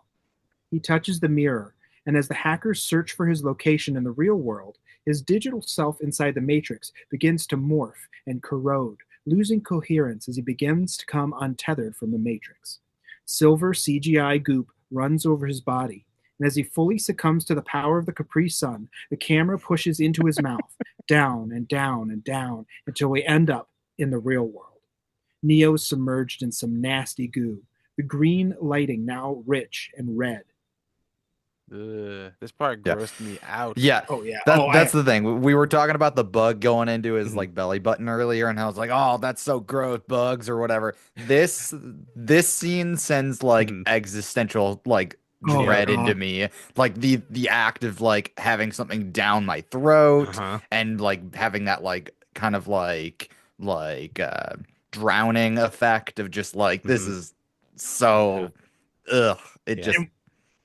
He pulls the intubation tube out of his throat and breathes in, and all that goop goes in his mouth. And I'm like, it's Denethor all over again. I can't take this shit. Yeah. Get this shit out of your mouth. Don't make this poor actor have that crap in his mouth. He's covered in ooze and filth and and I'm just like, every sensory thing in my entire life just I was like, oh, I had to look away. I was. How about when he's pulling the needle out of his arm and you can see it under his skin? This after like the first half hour of this movie being like, oh, that kung fu thing doesn't hold up. Oh, her flying out of the thing, you can basically see the green screen. All of a sudden you're hit with this, and I think this works just as well as it did in 1990. It's so visceral and the body horror upsetting. Is still. Yeah, it's nasty, and the consistency of the group, the goop is so like upsetting it's as well. So thick. Yeah. Props to Keanu for doing this and being a good sport about that shit, because he could, for sure. You know. And Alec, this is Evangelion, right? It's the breathable liquid and like the LCL or whatever.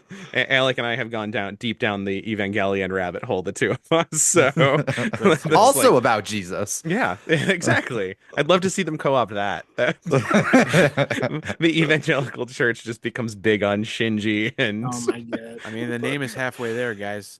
I mean, at least we'd actually get cool giant robot shit in church, you know. Finally.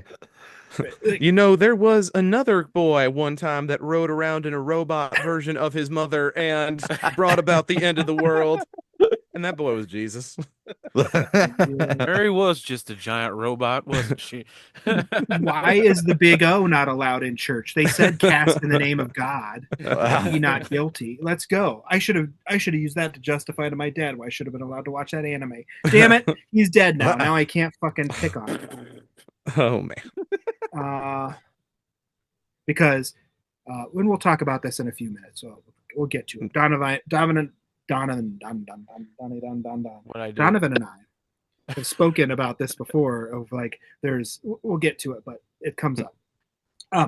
Bald and not really that atrophied at all, Neo breaks through the top membrane of his jelly-filled bathtub just like a newborn Uruk-hai, pulling a breathing tube from his throat, gasping and retching as he breathes free air for the first time in his life. Covered in slime, he tries to remove the cable connected to the back of his head. Before he can yank it free, he stops in dumbfounded shock, his eyes seeing ranks upon ranks of other tubs containing people similarly jacked into the Matrix, thousands of pods receding off into the darkness beyond sight. Boo! Robo-Spider jump scare as the newly awakened human is examined by one of his machine overlords. Deemed a faulty battery, the cable is removed forcefully from Neo's head, and he is flushed, slime and all, with zero subtlety, down a chute to splash into a sewer.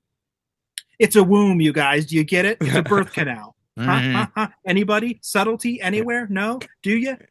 Stop hitting me in the face, Wachowski. Thank you. Speaking of James Dobson, by the way, I looked up the plugged-in review of The Matrix. Oh no. And so unfortunately they didn't have a contemporary review because I think it would have been very different at the time in April of 1999 versus like they had it from like 2010. So it had already been fully subsumed. This was one of the few points that was brought up under sexual content, like obviously Trinity's outfits or whatever, but it was like, and you see his butt when he's being lifted out of the sewer. I mean, it is a very sexy scene. Yeah, the way the robot grabs his throat and yanks that out of the back of his head. Dear God. Listen, that's fetish content for someone. Hey, the slime alone, dude. Somebody out there is just chiefing it to fucking. This is somebody's favorite movie. Yeah. The part of the VHS when I rented this was very worn, so I don't want to know who had it before me. It was that and the scene on top of the elevator. Neo gets picked up by a ship and wakes slowly to see flashes and bits of conversation and some rather invasive rehabilitation techniques. As he opens his eyes again, Morpheus welcomes him to the real world. Several days later, by the amount of hair growth on the top of his head, he wakes up in a non-poop green-colored world. Thank God, hallelujah. Morpheus welcomes him aboard the ship, the Nebuchadnezzar. Hey, Bible stuff, Christian movie. Bite it, seculars. Morpheus introduces Neo to his crew, and then jacks Neo back into the Matrix to show him the nature of the place, explaining the gimmick, telling him of the rise of the machines and the enslavement of humans to artificial intelligence. The machines use humans as a power source, etc. Exposition drop is only made interesting by the excellent delivery of Lawrence Fishburne here. And he explains that the simulation is all about controlling humans and just harvesting their energy. Neo, understandably, freaks out, and Keanu's strengths as an actor are really showing that they're not that good right here, as he doesn't do the best job of emoting his freakouts. Boo Neo, you, sir. Boo you.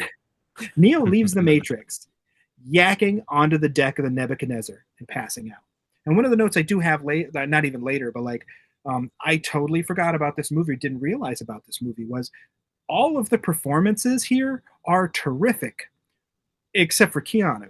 And I don't know if that's his fault. I don't know, whatever. But he's being outshined by Larry Fishburne. Yeah, Lawrence Fishburne's here. Fucking Joey Pants is working his ass off later. Like I did not realize how great Joey Pants was in this movie. And so Hugo Weaving's over here just being excellent.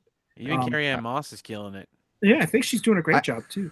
I wonder if it's got the same like thing going on as like the prequel Star Wars movies where like Hayden Christensen, by all accounts, is probably a very good actor, but like for whatever reason, all of his scenes are really weird, and then you get like Ewan McGregor just like killing everything, right? So it's like, where is the disconnect? Maybe some weird direction was going on.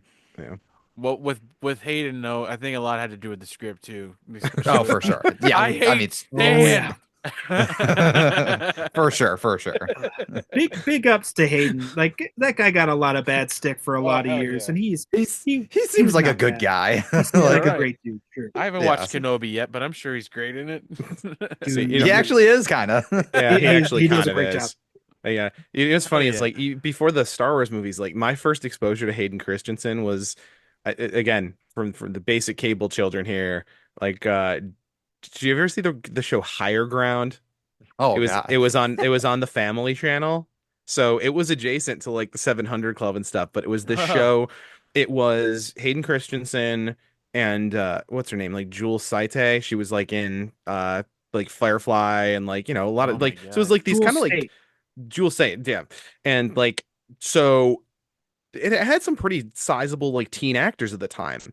But looking back, it was literally almost like a propaganda tool for like the troubled teen industry, because it was like kids going to a mountain retreat, and like this is the drug one, and this is the goth one, and this is the self-harm one, and it was like that, but then they're in the mountains and they're learning how to take care of themselves, and by learning how to survive mountain lion attacks and some first aid, Hell and yeah. you know, being able to like use carabiners, they tackle their troubles or whatever. And I remember as a kid being like, man, I want to go to one of these. And then years later, like you read up on like, oh yeah, here's like the places where parents would throw their troubled kids and it was abusive and horrible. And it's like, man, Family Channel lied to me here. Higher Ground was peak wish fulfillment for kid who doesn't want to be in a public school. But wait, you're telling me Hayden Christensen was on a show called Higher Ground? yeah. Oh my god. Damn. Oh my god. Over all our heads. He was. I didn't even know Hayden Christensen was like a dude until Star Wars. I didn't know who that guy was. Like, although we didn't have like cable TV until I was like 11 years old, so I don't know. Little kid me thought that the kid that played Benny the Jet Rodriguez in The Sandlot was Hayden Christensen for a while.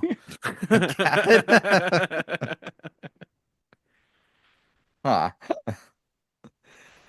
Neo wakes up in a dark room, and Morpheus drops even more damn exposition on him, saying he's the savior, the one who can manipulate the code of the Matrix with his mind. Congratulations, kid. You're the savior of the entire human race. No pressure. Plug me back in. I don't want this. They never really give him an option for that, do they? Right.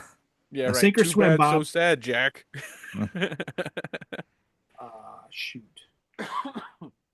I don't have the actor's name, but I absolutely love his performance in this movie. The next morning, we're introduced to Tank, who is really, really good in this. He has some very emotional scenes where he is showing us some faces. He's making some great choices in this film. I really liked him a lot. He's 100% natural human, born without ports and jacks, all the way outside the Matrix. Over the next several hours, he and Neo download fighting technique after fighting technique into Neo's brain, from jujitsu to karate to drunken boxing to Muay Thai. Neo logs out of the Matrix much later with the trailer line, "I know Kung Fu." To which Morpheus says, "Show me." And now, it is very, very important to note. Actually, it might not. Hold on. I might be wrong. This could be a reference to what is known as the Akashic Record. And it's like this idea that every experience in human experience is somewhere in basically like a spiritual cloud.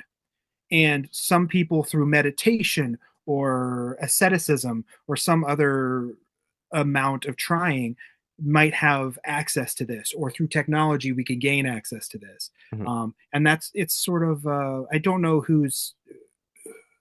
what culture started that philosophy, but it's a whole thing.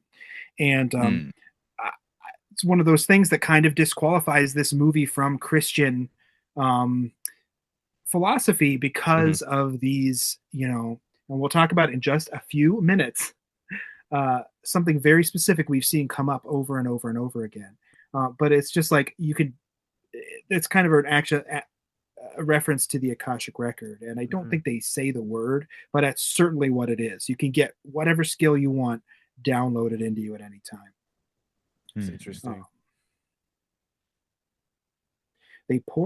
Morpheus and Neo port into a sparring arena and begin to blow American minds as they put on a quite impressive display of martial arts in the proper Hong Kong action cinema style, complete with wire work and defiance of gravity. And at this point, I feel obligated to mention how revolutionary this was seen as back in the day. Westerners hadn't seen this sort of thing on this scale before. Right. But by no means was this new. The novelty simply existed to Western audiences because Westerners were doing the action. And we here again are visited by our old friend, racism. These fight sequences were choreographed by a legendary Hong Kong director and action coordinator, Yuen Woo-ping. Now, I assert to you, this movie, no Matrix, no Crouching Tiger in America, because this opened up that door. We people who enjoy films understand like this has been happening for literal decades at this point. You know, you have Shaw Brothers, you've got Jackie Chan, Sammo Hung, like these guys are doing all these incredible, impossible stunts, but I don't think people took them as seriously because they weren't being done by Westerners. Right. And it just goes to show you, you add some pseudo philosophy and Western people doing it, and Americans will lose their minds over it. Because one of the things, and I mentioned this a little earlier, one of the things Donovan and I have seen and has been mentioned before is, and I don't know if you have experienced this in your church experience, is like a very stern rejection of any type of Eastern philosophy. Right. Sure, every other religion is not right. Christianity, Yeah. Jesus is the way, the truth, and the life. Sure.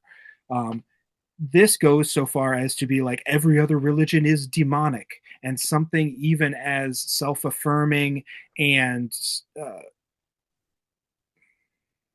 basically just philosophical as Buddhism, or something as simple as yoga is demonic. And girls in our church, my sister herself was not allowed to do yoga because that would open her spirit up to demons or something. Yeah. I mean, that was core Satanic Panic stuff, where it would be like the Orientalism and just centering like, oh, like these terrifying gurus that are coming over, and here's, you know, George Harrison and his Hare Krishna songs, and just all of that, you know, like opening yourself up to the potential for the invisible war to encroach on you. Weren't they even saying like specific positions opened up specific portals and shit like that? Like if you bend your back this way, you're making a pentagram, and that opens a portal to hell. Well, Downward Dog is inherently a Satanist absolutely plot, I think, and but even like Morning Star, oh shit. Yep. Like Alec, I'm gonna trigger you here. I mean, like, you know, I obviously, like, I was not 14-year-old getting into yoga and being explicitly told about that stuff, but I mean, Pokemon, you know, like it's definitely something that was like I went to a very mainstream like Wesleyan church. It's not like that was banned or anything, but it was definitely like arm's length. Like there's these Eastern philosophies coming in, and our kids are, you know, playing more video games than ever. And, you know, I don't know, this whole Pokemon thing just seems like there's something there. And, you know, I mean, you know, you combine it with the like turmoil in the toy box stuff, where I had parents of my friends who kind of jumped from He-Man and Transformers being this conduit to Pokemon and like anime, basically. Well, going back to like the weird intersection between conspiracy theory and evangelicalism, I remember my father, when like manga first got really, really big in America, like when they released the first like monthly Shonen Jumps you could get at like the grocery store or whatever, and like you could pick up manga anywhere. I remember my dad saying, and even this is in references like Power Rangers, Superhuman Samurai Cyber Squad, VR Troopers, whatever, like the Ameritoku things that Saban Entertainment did. My dad had this thing that he said, and when I was younger, I didn't clock it, but now I really see that like this was some like Alex Jones, Bill Cooper type of shit. Like it was kind of frightening. My dad had this thing. He was like, well, we couldn't beat them in World War II, so now they're sending their culture over here to brainwash our children. Wow, like, holy fuck, dude. That's crazy. That's a wild thing to say. Like that has to come from somewhere. You don't get that out of your own brain. That's crazy. Which we, as compassionate human beings, know that's 100% not true. It's just capitalism, baby. We want to sell toys, and like, and I feel like that was a thing that was probably said in our church. Yeah, that he probably got from like, you know, because I heard our pastor on that stage talking about all these conspiracy theory things, like they want to do this, the world wants to make you do this, everything is a plot to victimize the Christians, that aggrievement narrative we always talk about. Right. which I wonder if some of that might have been coming from this book right here. Oh man. Ellipsis, The Truth About Mighty Morphin Power Rangers, which I was just flipping open to a random page, and there's definitely a bunch of stuff about it's Power Rangers' connection to Shintoism, Japanese philosophy, doing things together for the good of the whole, Oh, imagine and that. so on and so forth. So how here's a chapter: how much Satan. cultural diversity is good for a young child? Oh, fuck yourself. Yeah, like 4 years from now, our Christmas episode will be digging deep into that. Hey. God, I had to read so much of that guy's bullshit, and it wasn't there one of in the Turmoil in the Toy Box book, I think it was, where he was talking about he saw a kid playing with He-Man. He was like, He-Man's more powerful than Jesus. And Yeah. he's like, this fucking kid. This is a story that definitely happened. I really wish I would have known about that Truth About Power Rangers book before we did our Power Rangers episodes. Oh man. Oh man. Well, so you got Turbo. Really had a Yeah, we got Power Rangers Turbo, buddy. Yeah, there's another movie. I don't want to subject myself to that shit though. We are doing a Pokemon episode after we do the Matrix with you guys. Awesome. Yeah. So Pokemon was definitely demons. I just rewatched a couple of sermons where they were talking about like the symbols on their bellies and shit, and it's just like, oh god.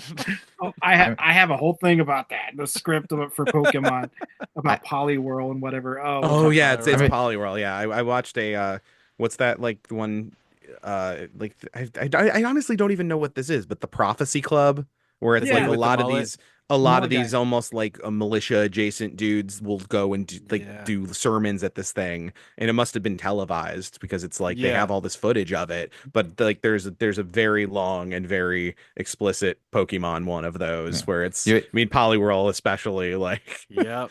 Yeah. You want to know the real reason why I didn't get evangelized? It's because I was already deep in the pocket of Pokemon. You're being born in 1993, Pokemon was able to reach out to you and co-opt you. You can't tell me that Togepi's the devil, Mom. What do you think the GS on the GS ball stands for? It's Great Satan, and that's what Togepi came out of. Her name's no, Misty because you get Togepi hatched, misty-eyed. right? Meanwhile, back in the Matrix, the sparring continues, with the entire crew of the Nebuchadnezzar piling in to watch as Morpheus spouts some pseudo-philosophical jargon about the Matrix not being real, and that Neo knows this deep down, that everything is a simulation, and he just needs to realize it and open himself to the reality that he can influence the program around him. And somewhere, 1,000 grifters figured out their shtick. The battle continues until Neo nearly does something superhuman, but stops just short. Morpheus tells him to free his mind, and the training simulation shifts to a program where Morpheus tries to teach Neo to jump good. But alas, everyone fails the first time, and when they leave the Matrix, Neo is bruised and battered, learning that if you die in the Matrix, you die in real life. The little video I watched from that theology professor talked about how this proved that this was a Christian movie because we can't do anything without truly believing in God, and that's why he can't jump across the building because he doesn't have full faith in anything yet. And once he has full faith, like faith in God, like we're supposed to have, he can jump the building. So I feel like checkmate. Evidence like, got how easily co-optable any of this is to anything, right? Like I was like, this is just, if anything, that tells me that this, like, if I believe in myself, I can do this. Well, and like, you know, I mean, kind of, I forgot to say this when you were talking about the Akashic record thing. I mean, that, you know, being, oh, it's like this kind of external kind of like orientalized thing, and like how that could have been read as you know, something external, something foreign, like that's like doesn't line up with the Christian metaphor. But you know, you're talking about like Alex Jones and like Knowledge Fight. I mean, he like on the regular talks about how he gets downloads from God and all this stuff. So like even that is co-optable, right? Is oh, I have a direct line, and you know, I saw it in a flash. I woke up in the middle of the night and all of a sudden I just knew how this was going to play out. And it's like, you know, all of this stuff just It's like capitalism, baby. It's like any criticism of it could be co-opted and turned into part of the whole. So Absolutely. I will Absolutely. never, ever, ever in my life say that Alex Jones is right about anything. But I will tell you that I have had some sandwiches that made me see Jesus. Were they just chicken fried steak? No, dude. Literally, true story. 100% true story. This is a little embarrassing. Like, third date I ever had with my wife. She took me to the sub shop, and this sub sandwich was so good. I teared up. I started crying. I loved the sandwich. So good. And I was under the impression that this was like some little artisanal tiny sub shop that these people put all this fucking work into. You know, this is the work of their hands and their love goes into the sandwich or whatever. And I'm sitting here just like, this is the best thing I've ever eaten. Like, take me away right now. And my wife's like, well, she was my girlfriend at the time, said, yeah, this is a chain spot. And I was just like, you bastard. That's how you know it's love, though, is like everything's magical when you're with the person that you end up with. This is a Quiznos. I toast their bread here. It's the best sub of all time. They have a pepper bar, sir.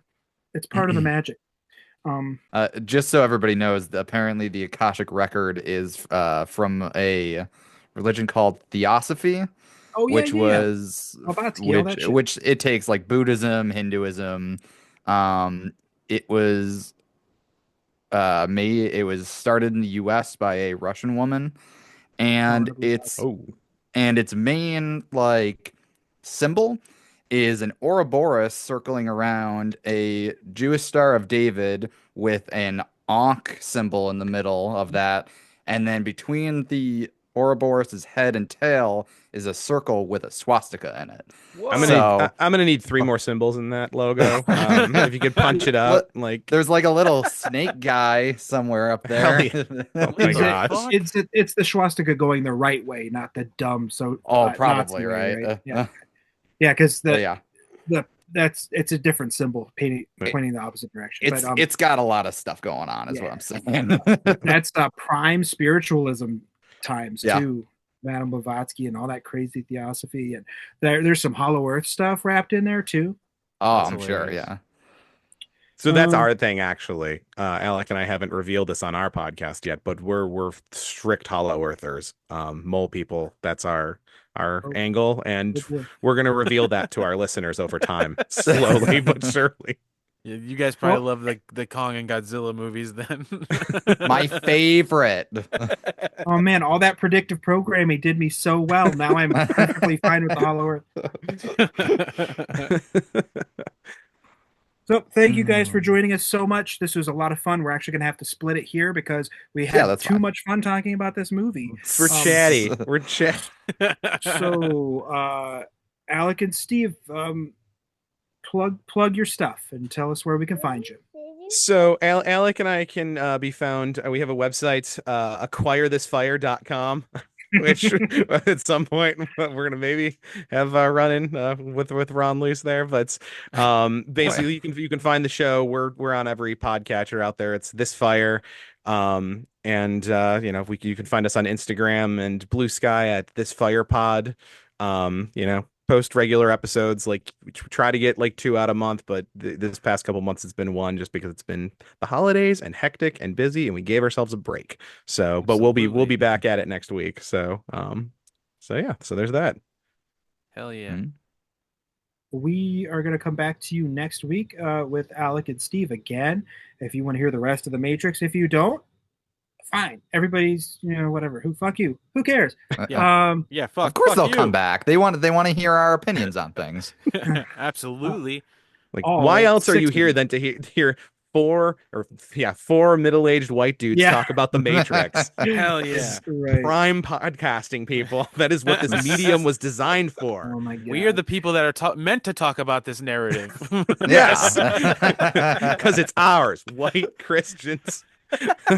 There's a part of me that feels gross about just being 4 dudes on a podcast just talking shit. Like, my wife has pointed that out, and I'm like, listen, I think that we get the pass because we're brothers, and there's an angle there. But yeah, like if we had a 3rd seat, we definitely need to mix it up a little bit. Right. So. We will be back next week with Steve and Alec, and we will finish The Matrix up. Thank you for joining us. I am Z Reynolds Wrights on Instagram. We are jesus.stole on Instagram. We are at gmail.com at Jesus Stole Our Movies. If you want to yell at us, send us emojis of butts or whatever. And thank you, Mustard Plug, for letting us use your song Vampire as our intro and outro. And check me out on Instagram at _DJDmed_. And check out my other podcast called No One Answered. It is a very serious podcast that requires a couple of trigger warnings before you listen to it. But please check it out. It's about growing up in the church and experiencing abuse and trying to get the word out about that. So please check it out. Oh, yeah. I also do another podcast with my sister called The Escapist Room, where we don't talk about heavy stuff like Christian things, and we just watch fun movies and have sibling japes. Yeah, thank you guys for coming on and talking to us. It's been fun. I can't wait to do it again next weekend. Yeah, that'll be super fun. For sure. So. All right, talk to you guys later. All right, take care, dudes. See you later. Bye.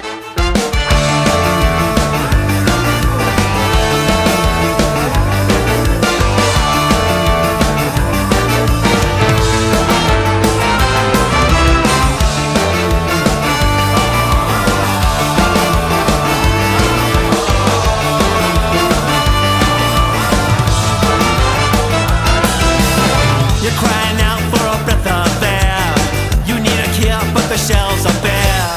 Look in the mirror, there's no one there. You know where